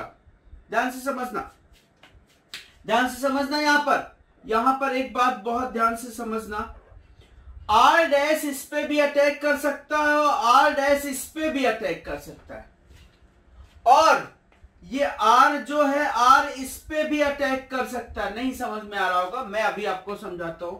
ये बन जाएगा RCOR। नहीं, अगर अनसिमेट्रिकल कार्बोक्सिलिक एसिड के सॉल्ट होते, दोनों डिफरेंट एल्काइल ग्रुप लेते हैं, ये छोड़ दो, इसका इस पे फोकस नहीं करो क्योंकि समझ नहीं आया होगा तुमको कि हम क्या बता गए। कहने का मतलब ये है, और तीसरा प्रोडक्ट बन सकता है इसमें R dash C double bond O और R डैश। मतलब अगर दो डिफरेंट कार्बोक्सिलिक एसिड के सॉल्ट थे, दो डिफरेंट कार्बोक्सिलिक एसिड मिलके कैल्शियम सॉल्ट का फॉर्मेशन कर रहे थे, दो different carboxylic acid calcium salt का फॉर्मेशन कर रहे थे, तो इसमें ये अगर निकल सकता है तो R डैश माइनस के फॉर्म में निकल सकता है, ये अगर निकल सकता है तो R माइनस के फॉर्म में निकल सकता है। ये R डैश इस पे भी अटैक कर सकता है और R डैश इस पे भी अटैक कर सकता है। अगर R डैश इस पे अटैक किया तो R dash C double bond O और R डैश बन जाना है। अगर ये R डैश इस पे अटैक किया तो R dash C double bond O R बन जाना है। दूसरी अब पॉसिबिलिटी, ये जो R है, ये R ध्यान से समझना, ये R इस पे भी अटैक कर सकता है। तो अच्छा, इस पे अटैक करेगा तो ये प्रोडक्ट सेम हो जाएगा, इस पे भी अटैक कर सकता है तो ये प्रोडक्ट का फॉर्मेशन आ जाएगा। फिर से मैं समझा रहा हूं, अगर दो डिफरेंट कार्बोक्सिलिक एसिड का सॉल्ट है, सर दो डिफरेंट कार्बोक्सिलिक एसिड का कैल्शियम सॉल्ट है, अगर दो डिफरेंट कार्बोक्सिलिक एसिड का कैल्शियम सॉल्ट है तो उसमें तीन प्रोडक्ट बनने की पॉसिबिलिटी होगी। एक तो सेल्फ का, दूसरा भी सेल्फ का और एक क्रॉस का। अगर इसमें प्रोडक्ट पूछे तो हमेशा ध्यान रखना क्रॉस प्रोडक्ट जो होता है वो मेजर प्रोडक्ट होता है। क्रॉस प्रोडक्ट जो होता है मेजर प्रोडक्ट होता है। 3 प्रोडक्ट बनने की पॉसिबिलिटी है, 2 सेल्फ के और एक क्रॉस के, 2 सेल्फ के और एक क्रॉस के डीकार्बोक्सिलेशन में बनने की पॉसिबिलिटी। सिंपल सा, जैसे ये मैंने लिखा हुआ और ये लिखा हुआ, मतलब एक बार ये यहां जुड़ सकता है, एक बार यहां जुड़ सकता है, और या ये इसके साथ जुड़ सकता है, ये इसके साथ जुड़ सकता है। मतलब ये बन सकता है क्या, देखो ये बन सकता है CH3 CO और H, ये तो क्रॉस हो गया, प्लस ये बन सकता है CH3 COOCH3 प्लस ये बन सकता है SCOOH। 3 प्रोडक्ट बन सकते हैं, लेकिन जो क्रॉस प्रोडक्ट होगा दैट इज मेजर प्रोडक्ट। मतलब एक का ये निकले दूसरे पे अटैक कर दे, वो मेजर प्रोडक्ट होगा। ये सिमेट्रिकल था तो कुछ लिखने की जरूरत ही नहीं, कुछ समझने की जरूरत नहीं। ये आपको CH3COOH बन जाएगा और CaCO3 निकल जाएगा। ये देखो, ये साइक्लिक डाइकार्बोक्सिलिक एसिड, मतलब ये डाइकार्बोक्सिलिक एसिड का सॉल्ट है, डाइकार्बोक्सिलिक एसिड का। तो कैल्शियम सॉल्ट डाइकार्बोक्सिलिक एसिड का बना, फिर भी कोई प्रॉब्लम नहीं, इसमें भी आराम से ये निकलना है। और ध्यान देना, आराम से ये निकलना है, ऐसे समझ लो, आराम से ये निकलना है, ये निकलना है और ये निकलना है, और ये जुड़ जाना, जुड़ जाना है। CaCO3 निकल जाए, कितने कार्बन, 4 कार्बन का आपको साइक्लिक कीटोन मिल जाना है।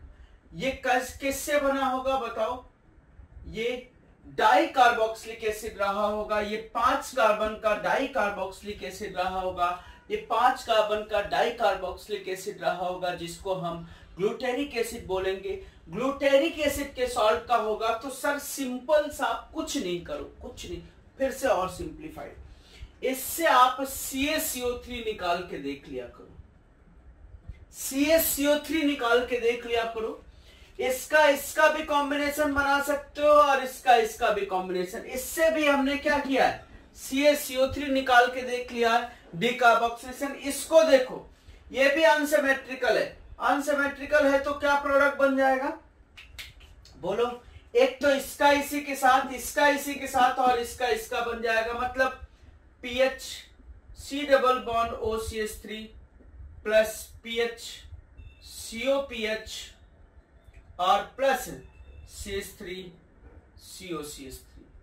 लेकिन जब कभी भी प्रोडक्ट की बात करेंगे तो this is major product. Cross वाला हमेशा मेजर प्रोडक्ट होना है एकदम, जो यहां दिख भी रहा है कि इनका कॉम्बिनेशन बनेगा तो मेजर प्रोडक्ट जैसा दिख रहा होता है वैसा हमको प्रोडक्ट कंसीडर कर लेना होता है। बहुत डिफिकल्ट पार्ट नहीं, बहुत आसान सा पार्ट। इसमें देखो क्या, मैग्नीशियम विद ड्राई ईथर हमने Cl के साथ एक्सेस में मैग्नीशियम विद ड्राई ईथर डाला। ये ऊपर वाले समझ में आए आपको? ये तो सिमेट्रिकल का था तो एक ही प्रोडक्ट बना, अनसिमेट्रिकल का था तो 3 प्रोडक्ट बने। ये साइक्लिक सॉल्ट था तो उसमें भी एक ही प्रोडक्ट बनना, 2 की पॉसिबिलिटी नहीं क्योंकि उसी में जुड़ के वही लगना। ये अनसिमेट्रिकल था तो फिर से 3 प्रोडक्ट बने। जो मेजर जो था वो क्रॉस प्रोडक्ट जो था वो मेजर प्रोडक्ट कैटेगरी थी। इसको देखो, यहां पर Cl मैग्नीशियम विद एक्सेस है तो ए की अगर हम बात करें तो ए हमारा बन, इधर ए लिख रहे हैं, ए इधर लिख रहे हैं, ए जो बन जाना है वो CH2 MgCl बन जाना है और CH2 और MgCl बन जाना है। ए बन गया ना, ग्रिग्नार्ड रीजन बन गया सर, ग्रिग्नार्ड रीजन बन गया। कार्बन डाइऑक्साइड के साथ ट्रीट कर रहे हैं, CO2 के साथ ट्रीट कर रहे हैं, 2 इक्विवेलेंट, मतलब ये माइनस है ना। याद करो ग्रिग्नार्ड रीजन को कार्बन डाइऑक्साइड के साथ ट्रीट करने पे कार्बोक्सिलिक एसिड का फॉर्मेशन होता है। तो जो B बनेगा वो क्या बनेगा, CH2 COOH, क्योंकि बाद में एसिडिफिकेशन किया है, CH2 और COOH।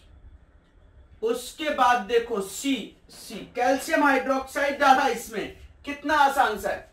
डाइकार्बोक्सिलिक एसिड है, एडिपिक एसिड है, 6 कार्बन का है, कैल्शियम हाइड्रोक्साइड डाला है तो सर ये इसका सॉल्ट का फॉर्मेशन कर लेना है।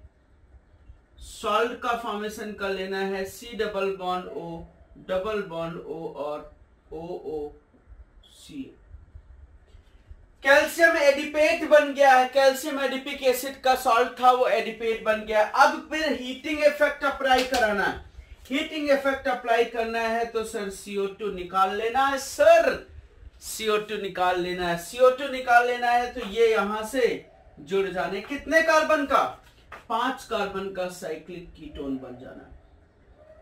तो कार्बोक्सिलिक एसिड का अगर हम कैल्शियम या बेरियम सॉल्ट का ड्राई डिस्टिलेशन करेंगे, कार्बोक्सिलिक एसिड के कैल्शियम या बेरियम सॉल्ट का अगर हम ड्राई डिस्टिलेशन करेंगे तो this is removal of carbon dioxide.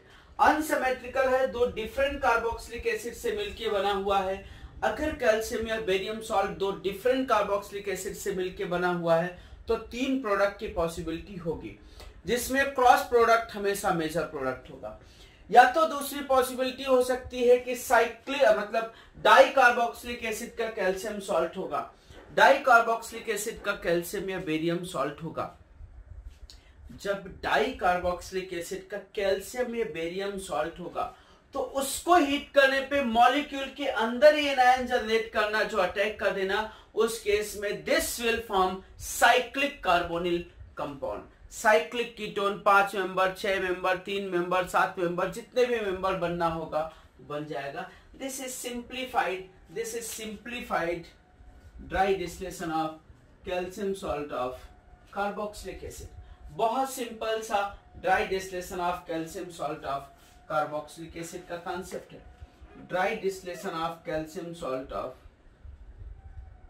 Carboxylic acid. ठीक है, तो ये जो 3, 4, 5 क्वेश्चन है, इससे बाहर की हमको कोई रिक्वायरमेंट भी नहीं है। रिक्वायरमेंट इसलिए नहीं है क्योंकि हम आसानी से इस कॉन्सेप्ट को क्लियर कर लेंगे, कहीं पर कोई दिक्कत आपको, परेशानी आपको आने वाली नहीं होगी।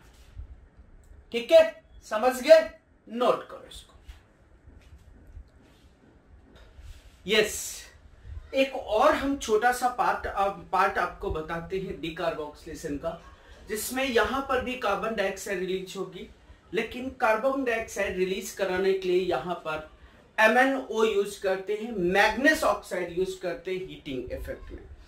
मैग्नीज ऑक्साइड के साथ हम मोनोकार्बोक्सिलिक एसिड को हीट करते हैं, मैग्नीज ऑक्साइड के साथ हम मोनोकार्बोक्सिलिक एसिड को हीट करते हैं तो डीकार्बोक्सिलेशन होता है। किसके साथ? मैग्नीज, MnO के साथ हीटिंग इफेक्ट अप्लाई करते हैं। क्या होता है? बहुत सिंपल, बहुत छोटी सी रिएक्शन है। मैग्नीज ऑक्साइड MnO के साथ अगर हम हीटिंग इफेक्ट अप्लाई करते तब ऐसा होता है।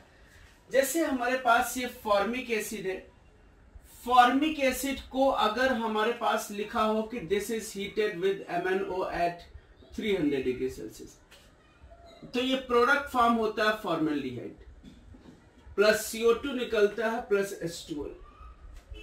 इसमें एक्चुअली जो कार्बोक्सिलिक एसिड है, कार्बोक्सिलिक एसिड की मल्टीपल यूनिट यूज करते हैं। मल्टीपल का मतलब 2 यूनिट यूज करते हैं कार्बोक्सिलिक एसिड की।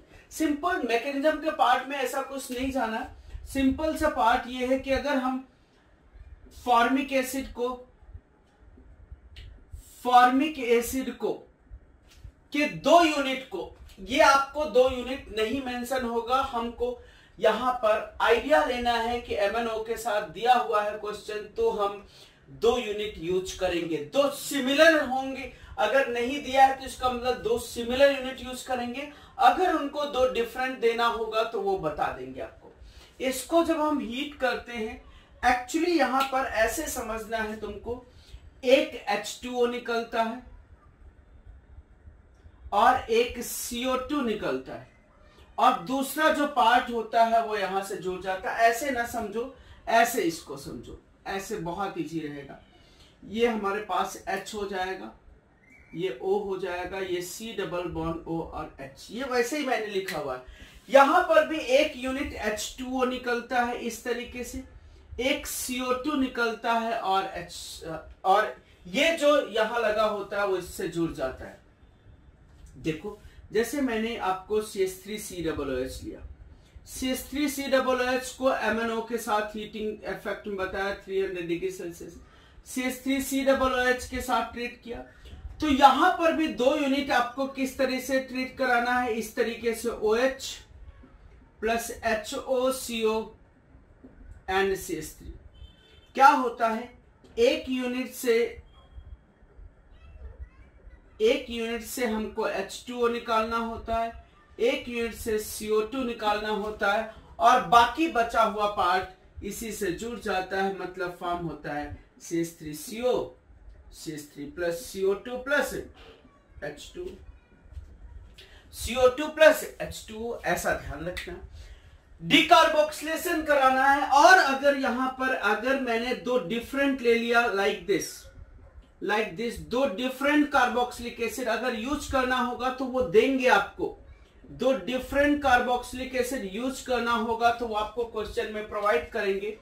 ये 2 डिफरेंट कार्बोक्सिलिक एसिड है, यहां पर भी डिहाइड्रेशन होगा, डिकार्बोक्सिलेशन होगा, और H यहां से लग जाएगा कि इस केस में 3 पॉसिबिलिटी हो सकती है। क्या क्या पॉसिबिलिटी हो सकती है? एक इसका इसी के साथ डिकार्बोक्सिलेशन डिहाइड्रेशन, एक इसका इसी के साथ डिकार्बोक्सिलेशन डिहाइड्रेशन, और एक इनका क्रॉस प्रोडक्ट बन सकता है। मतलब एक बन सकता है CH3CO CH3, और तीसरा बन सकता है HCO और H। लेकिन फिर से वही बात कि मेजर प्रोडक्ट जो जनरेट होना है वो हमेशा क्रॉस प्रोडक्ट अपना मेजर प्रोडक्ट जनरेट होना है। जो क्रॉस प्रोडक्ट जनरेट होना है वो मेजर प्रोडक्ट जनरेट होना है। जैसे ये हमको कार्बोक्सिलिक एसिड मिल गया, सर हम क्या प्रिपेयर करते हैं? प्रिपरेशन ऑफ किसको प्रिपेयर कर रहे हैं? कार्बोनिल कंपाउंड को प्रिपेयर कर रहे हैं, कार्बोनिल कंपाउंड को प्रिपेयर कर रहे हैं। कार्बोक्सिलिक एसिड को हीट करके MnO से कार्बोनिल कंपाउंड का प्रिपरेशन करते हैं। अगर मैंने इसको हीट किया तो इसी की 2 यूनिट कंबाइन होके इस कीटोन का फॉर्मेशन कर लेंगे, इसी की 2 यूनिट कंबाइन होके इस कीटोन का फॉर्मेशन कर लेंगे। बहुत सिंपल, बहुत इजी, बिना किसी टेंशन का क्वेश्चन है। अगर हम और ले लें, एज्यूम करें ये मैंने लिया CH3COOH और एक PHCOOH, तो फिर से यहां पर क्या होना है? डिहाइड्रेशन होना है, डिकार्बोक्सिलेशन होना है, और उसके बाद ये जनरेट हो जाना है, बन जाना है CH3COPH। जो मेजर प्रोडक्ट बनना है वो क्रॉस बनना है। उसके साथ साथ इसमें साइड प्रोडक्ट में भी हम ले सकते हैं, जो सेल्फ का एक ये सेल्फ हो गया और एक ये सेल्फ हो गया। अब प्लस क्या निकल जाएगा? CO2 प्लस H2, बस खत्म। सिंपल सा कॉन्सेप्ट, बहुत सिंपल। कैसा भी कार्बोक्सिलिक एसिड हो, कुछ भी हो, हमको डिकार्बोक्सिलेशन करा लेना है और डिहाइड्रेशन करा लेना है। लेकिन ये कब कराना है? कब कराना है? जब हम MnO के साथ हीट करते हैं। MnO के साथ हम हीट करते हैं, MnO के साथ हीट करते हैं। MnO यहां पर कैटालिस्ट की तरह काम करता है, MnO यहां पर कैटलिस्ट की तरह काम करता है। समझ गए? बहुत छोटा सा पार्ट, बहुत आसान सा, जितने क्वेश्चन चाहो उतने आप सॉल्व कर सकते हो, किसी तरीके की कोई यहां पर प्रॉब्लम नहीं आने वाली है। ठीक है, तो हमने डिकार्बोक्सिलेशन के 3-4 केसेस बताए। एक तो हमने बोला सोडा लाइम के साथ हीटिंग इफेक्ट, सोडा लाइम के साथ कार्बोक्सिलिक एसिड को हीट करते हो तो भी CO2 निकल जाता है, उस केस में हाइड्रोकार्बन बन जाता है। दूसरा मैंने केस लिया था बीटा कीटो एसिड का heating effect. Beta keto acid की जगह पर हम अल्फा कार्बन से कोई स्ट्रॉन्ग -I ग्रुप लगा सकते हैं तो भी हीटिंग इफेक्ट में डिकार्बोक्सिलेशन हो जाता है, CO2 निकल जाता है और प्रोडक्ट जनरेट हो जाता है। लेकिन उसके लिए स्ट्रॉन्ग -I ग्रुप चाहिए। किस कार्बन से? अल्फा कार्बन से लगा हुआ, मतलब उसको हम बीटा कीटो बोल सकते हैं। Alpha cyano, alpha triple bond, alpha double bond, alpha NO, alpha CN, alpha NO2, कुछ भी। तीसरा मैंने बताया था आपको ब्लैंक रूल। ब्लैंक रूल क्या था कि वो था सिर्फ heating of dicarboxylic acid. Blank rule is only for heating of dicarboxylic acid. जब हम डाई कार्बोक्सिलिक एसिड में 1,2 एंड 1,3 डाई कार्बोक्सिलिक एसिड को हीट करते हैं तो डीकार्बोक्सिलेशन होता है। 1,4 और 1,5 डाई कार्बोक्सिलिक एसिड को हीट करते हैं तो डिहाइड्रेशन होता है, और 1,6 और 1,7 डाई कार्बोक्सिलिक एसिड को हीट करने पे डीकार्बोक्सिलेशन और डिहाइड्रेशन दोनों होता है। साइक्लिक कार्बोनिल कंपाउंड का फॉर्मेशन होता है, और ये एक डीकार्बोक्सिलेशन की रिएक्शन है। This is also reaction of decarboxylation. ये भी डीकार्बोक्सिलेशन की रिएक्शन है जिसमें हम कार्बोक्सिलिक एसिड को हीट करके फिर से कार्बोनिल कंपाउंड बनाते हैं by using MnO as catalyst at 300 degree Celsius. थोड़ा प्रॉपर्टीज ऑफ कार्बोनिल कंपाउंड की बात करते हैं जिसमें हमने डिटेल डिस्कशन तो आगे किया हुआ है। प्रॉपर्टीज ऑफ कार्बोनिल कंपाउंड की अगर हम बात करें तो मेनली जो कार्बोनिल कंपाउंड होते हैं वो न्यूक्लियर फिजिकल प्रॉपर्टीज के यहाँ कोई डिस्कशन बहुत करने की रिक्वायरमेंट ही नहीं है।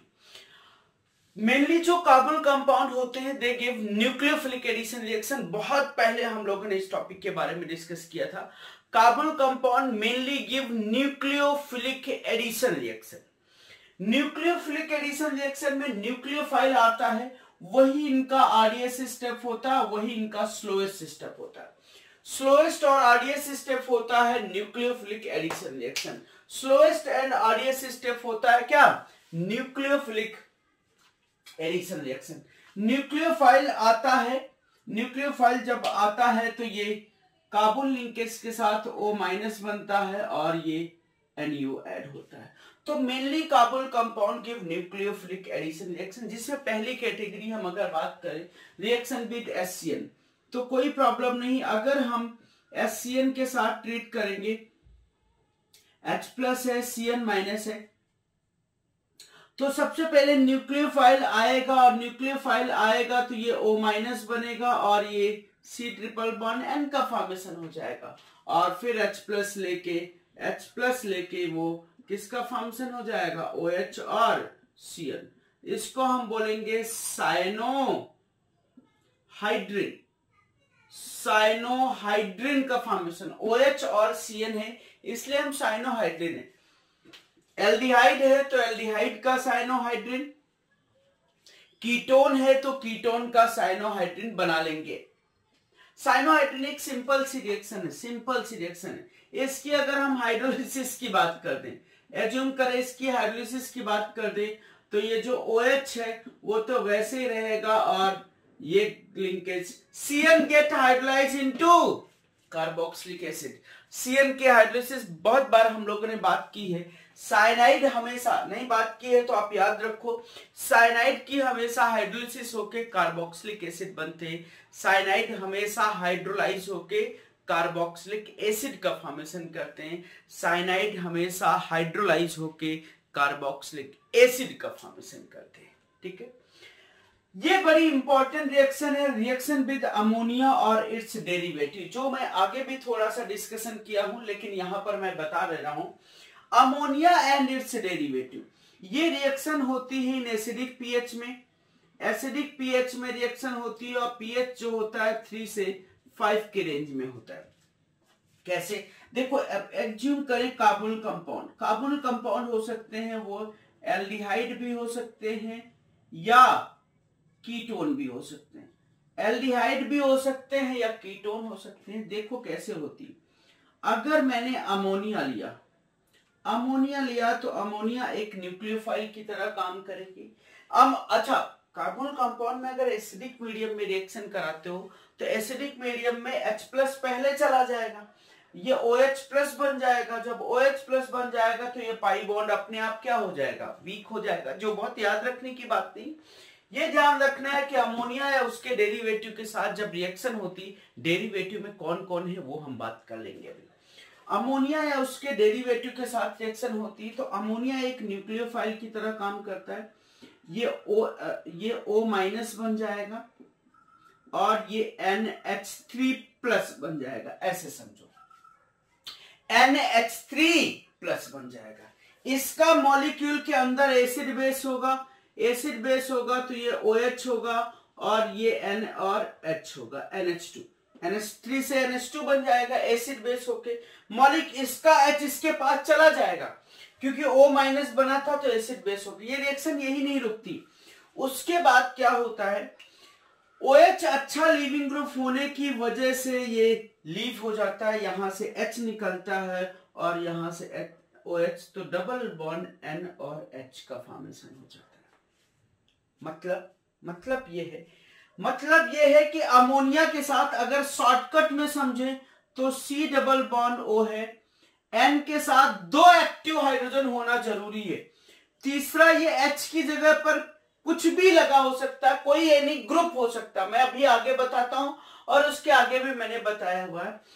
तो ये क्या करता है, सिंपली ऐसे समझना है कि एसिडिक मीडियम में इनको ट्रीट करने पे ये शॉर्टकट में अगर समझ जाओ तो तुम्हारे लिए बहुत अच्छा ये NH और G लग जाता है। मतलब ध्यान देना, मतलब ये है कि अगर C डबल बॉन्ड O में अगर हम अमोनिया ट्रीट करेंगे, अमोनिया के साथ ये इमाइन का फॉर्मेशन करेंगे, NH दैट इज इमाइन, और इसकी जगह पर हम H2NR ले सकते हैं, मतलब प्राइमरी इमीन लेंगे तो किसका फॉर्मेशन करेगा, तो भी हमारा प्राइमरी इमाइन का फॉर्मेशन होगा NR। हम इसकी जगह पर एनिलीन भी ले सकते हैं H2N और C6H5, तो भी हमको ये इसका फॉर्मेशन हो जाएगा N और C6H5। इसकी जगह पर हम NH2 और OH ले सकते हैं, NH2OH इज हाइड्रोक्सिल एमीन, इसको हम क्या नाम देते हैं, हाइड्रोक्सिल एमीन लेंगे तो भी हम C डबल बॉन्ड O और NOH बन जाएगा, जिसका हम ऑक्साइन नाम देते हैं। सबके साथ क्या हो रहा है, अगर डायरेक्टली इनडायरेक्टली देखो तो आपको दिखेगा कि सबके साथ 2 H निकल रहे हैं। ऐसा अमोनिया या उसका डेरिवेटिव चाहिए जिसके पास 2 एसिडिक हाइड्रोजन हो, ऐसा अमोनिया या उसका डेरिवेटिव चाहिए जिसके पास 2 एसिडिक हाइड्रोजन हो, तो एसिडिक हाइड्रोजन हो, ठीक है। उसके साथ साथ यहां पर ये ऐसी भी हो सकती है लिंकेज CO, और ये NH2 हो सकता है। NH2 का मतलब क्या होता है, आपको पता होगा, हाइड्राजीन होता है तो भी वो C डबल बॉन्ड N और NH2 बन जाएगा, दैट इज हाइड्राजोन। और एक और इंपॉर्टेंट सी रिएक्शन बताते हैं, इसके साथ जो मैंने आगे लिया है कोई प्रॉब्लम नहीं, NH, ये NO2 है और ये NO2 है, ठीक। हाइड्राजीन का ही डेरिवेटिव है, इसको हम बोलते हैं 2,4-DNP, 2,4 डाइनाइट्रो, 2 पे और 4 पे डाइनाइट्रो फेनाइल और हाइड्रोजीन। 2,4-DNP के साथ भी यही रिएक्शन है, 2,4-DNP के साथ भी यही रिएक्शन है। H2O निकल के यही जो कलर बनता है वो रेड ऑरेंज कलर का होता है, रेड ऑरेंज कलर का कंपाउंड होता है। तो कार्बोनिल कंपाउंड को टेस्ट करने के लिए यूज करते हैं क्या, 2,4-DNP। याद लिख लेना चाहे तो कहीं आप लिख लेना, आपके पास जगह होगी। कार्बोनिल कंपाउंड को टेस्ट करने के लिए 2,4-DNP यूज करते हैं। 2,4-DNP को ब्रैडिक रीजन बोलते हैं, आगे मैंने लिया है, ब्रैडिक रीजन भी बोलते हैं 2,4-DNP को। कार्बोनिल कंपाउंड को टेस्ट करने के लिए यूज होता है। कार्बोनिल कंपाउंड के साथ 2,4-DNP, चाहे वो एल्डिहाइड हो चाहे वो कीटोन हो, कार्बोनिल कंपाउंड के साथ 2,4-DNP रेड या ऑरेंज कलर का कंपाउंड देता है, रेड ऑरेंज कलर का कंपाउंड देता है कौन, 2,4-DNP। 2,4-DNP red orange colour का देता है। बाकी ये जो है वो कलर नहीं देते हैं, ये सब व्हाइट क्रिस्टल्स बनाते हैं, इसलिए ये कलर की वजह से हम कार्बोनिल कंपाउंड को दूसरे किसी से डिफरेंशिएट कर सकते हैं। सिर्फ कार्बोनिल कंपाउंड मतलब एल्डिहाइड और कीटोन ये टेस्ट देते हैं, बाकी ये कोई टेस्ट नहीं देते, समझ के। तो अमोनिया या उसके डेरिवेटिव, आगे फिर से मैंने इसको थोड़ा सा लिया हुआ है, तो ये एक बताने के लिए 2,4-DNP के साथ रेड कलर देता है, लेकिन बाकी चाहे वो फिनाइल हाइड्राजीन हो चाहे जो कुछ हो उसके साथ कोई कलर नहीं होता है, उन सब के साथ व्हाइट कलर देता है। तो अमोनिया या उसके डेरिवेटिव कैसे चाहिए? जिनके पास 2 एक्टिव हाइड्रोजन होने चाहिए। अमोनिया या उसके डेरिवेटिव ऐसे चाहिए जिनके पास 2 एक्टिव हाइड्रोजन होने चाहिए, 2 एसिडिक हाइड्रोजन होने चाहिए अमोनिया या उसके डेरिवेटिव के साथ। ठीक है, अब ये छोटा सा पार्ट यही हम डिस्कस कर लेते हैं, क्योंकि आगे हम कहीं भूल ना चाहें इसको बताने में। पॉलीमराइजेशन रिएक्शन सिंपली बता दे रहे हैं। अगर हम ये मैंने फॉर्मेल्डिहाइड लिया, फॉर्मेल्डिहाइड को अगर हम ड्राइनेस तक हीट करते हैं, इवेपोरेट करते हैं, ड्राइनेस तक हीट करते हैं, इवेपोरेट करते हैं, तो ये CH2O का होल N बनाता है। यहां N लेस देन 50 होता है, N लेस देन 50 होता है, जिसको हम बोलते हैं पैराफॉर्मेल्डिहाइड। क्या? पैराफॉर्मेल्डिहाइड। लेस देन 50, मोर देन 50 वाले में शायद उसको मेटाफॉर्मेल्डिहाइड के नाम से जानते हैं, मेटाफॉर्मेल्डिहाइड्स के नाम से जानते हैं। अगर हम हीट करते हैं टिल ड्राइनेस, किसको? फॉर्मेल्डिहाइड को ड्राइनेस तक हीट करते हैं, टिल ड्राइनेस हीट करते हैं, तो फॉर्मेल्डिहाइड से हमको क्या मिल जाता है? फॉर्मेल्डिहाइड से हमको मिल जाता है paraformaldehyde. Okay okay, allowed to stand यहां लिखा तो है, पैराफॉर्मेल्डिहाइड मिल जाता है जो लेस देन 50 होता है, पैराफॉर्मेल्डिहाइड। अगर फॉर्मेल्डिहाइड को, पॉलीमराइजेशन है, बहुत सारी यूनिट है, अगर हम फॉर्मेल्डिहाइड को अलाउड टू स्टैंड रख देते हैं तो मेटाफॉर्मेल्डिहाइड बन जाता है। मेटाफॉर्मेल्डिहाइड ये होता है सर, ये है मेटाफॉर्मेल्डिहाइड, मेटाफॉर्मेल्डिहाइड। कहीं ऐसा क्वेश्चन मिल जाए तो हो सकता है, बहुत पॉपुलर नहीं है। 3 ऑक्सीजन जुड़ जाते हैं इसके अंदर, 3 यूनिट इसके साथ ट्राइमराइज हो जाता है, जिसको हम ट्राइऑक्सोन के नाम से भी जानते हैं। अगर हम फॉर्मेल्डिहाइड को कैल्शियम हाइड्रोक्साइड के साथ ट्रीट करते हैं, यहां इक्विवेलेंट मेंशन हो या ना मेंशन हो तो भी कोई प्रॉब्लम नहीं। ये C6H12O6 का फॉर्मेशन करता है, जिसको हम फार्मोज बोलते हैं। फॉर्मेल्डिहाइड से फार्मोज बनता है। फार्मोज का मॉलिक्यूलर फॉर्मूला ग्लूकोज जैसा होता है, C6H12O6। फार्मोज ग्लूकोज जैसा मॉलिक्यूलर फॉर्मूला होता है। अगर हम फॉर्मेल्डिहाइड को, ये एक्चुअली इंपॉर्टेंट हो सकता है, ये पॉलीमराइजेशन है, यहां 4 इक्विवेलेंट ऑफ अमोनिया यूज करते हैं और ये नॉर्मल अमोनिया के साथ रिएक्शन की 4 इक्विवेलेंट ऑफ अमोनिया के साथ यूज करते हैं, तो ये बनाता है CH2 का होल 6N4। ये याद रखेंगे, बाकी चाहे तो ना याद रखें, लेकिन आइडिया होना चाहिए कि ये पॉलीमराइजेशन की कैटेगरी होती है। तो CH2 का होल 6N4, इसको बोलते हैं हेक्सामिथाइलिन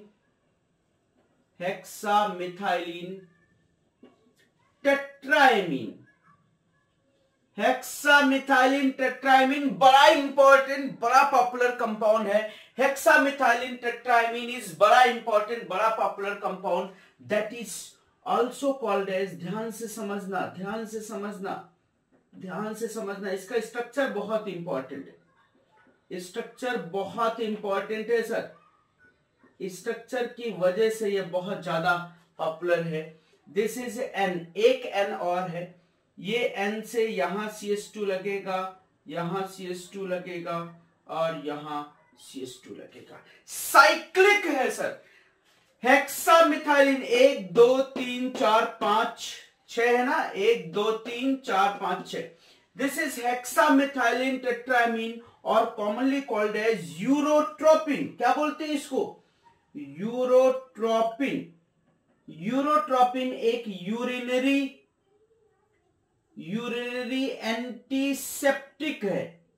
हालांकि ये टॉपिक मुझे बाद में बताना चाहिए पॉलीमराइजेशन का, लेकिन डर है कि भूल ना जाए, इस वजह से आपको कहीं सवाल मिल जाए तो आप याद रखो, ये बहुत इंपॉर्टेंट है। क्या? यूरोट्रोपिन का फॉर्मेशन। हेक्सामिथाइलिन टेट्राएमीन, जब हेक्सामिथाइलिन टेट्राएमीन को हम यूज करते हैं सॉरी हेक्सामेथाइलिन टेट्राएमीन को प्रिपेयर करते हैं किससे? फॉर्मेल्डिहाइड और अमोनिया यूज करके। फॉर्मेल्डिहाइड और अमोनिया यूज करके हेक्सामेथाइलिन टेट्राएमीन की बात करते हैं, हेक्सामेथाइलिन टेट्राएमीन की बात करते हैं। और एक और लेते हैं हम, अगर हम फॉर्मेल्डिहाइड की जगह पर एसिटल्डिहाइड ले लें, एसिटल्डिहाइड ले लें, एसिटल्डिहाइड ले लें, एसिटल्डिहाइड में कंसंट्रेटेड सल्फ्यूरिक एसिड डालें, एसिटल्डिहाइड में कंसंट्रेटेड सल्फ्यूरिक एसिड डालें तो ये भी ट्राइमेराइज हो जाता है। कैसे ट्राइमेराइज होता है ये ध्यान रखना, ट्राइमर का फॉर्मेशन कर लेता है, ट्राइमर का फॉर्मेशन कर लेता है O CH3 O CH3 और O, ये इसका फॉर्मेशन करता है। और ये जो कंपाउंड होता है इसको हम लोग बोलते हैं पैरा एल्डिहाइड। किसको क्या बोलते हैं? Para aldehyde, para aldehyde, para aldehyde के नाम से ये जाना जाता है, पैरा एल्डिहाइड के नाम से आता है। लेकिन इसमें सबसे जो पॉपुलर नाम है वो फॉर्मेल्डिहाइड का। ये बहुत याद भी नहीं रखना, मुझे भी बहुत ज्यादा याद नहीं रहता है क्योंकि बहुत जरूरत नहीं होती। लेकिन ये 3-4 पॉलीमराइजेशन की रिएक्शन थी। हमारा मेन फोकस था यूरोट्रोपिन बनाने का। यूरोट्रोपिन एक यूरिनरी एंटीसेप्टिक है और पूछा जाए यूरोट्रोपिन साइक्लिक स्ट्रक्चर है या असाइक्लिक है, तो यूरोट्रोपिन साइक्लिक स्ट्रक्चर है। कितने लोन पेयर होते हैं यूरोट्रोपिन में? 4 नाइट्रोजन होते हैं, तो 4 लोन पेयर होते हैं, मतलब 8 इलेक्ट्रॉन होते हैं, नॉन बॉन्डिंग इलेक्ट्रॉन। ठीक है, और इसका न्यूक्लियोफिलिक एडिशन का डिस्कशन न्यूक्लियोफिलिक एडिशन का डिस्कशन हम बहुत डिटेल में बहुत अच्छे से नेक्स्ट लेक्चर में डिस्कस करते हैं। Okay sir.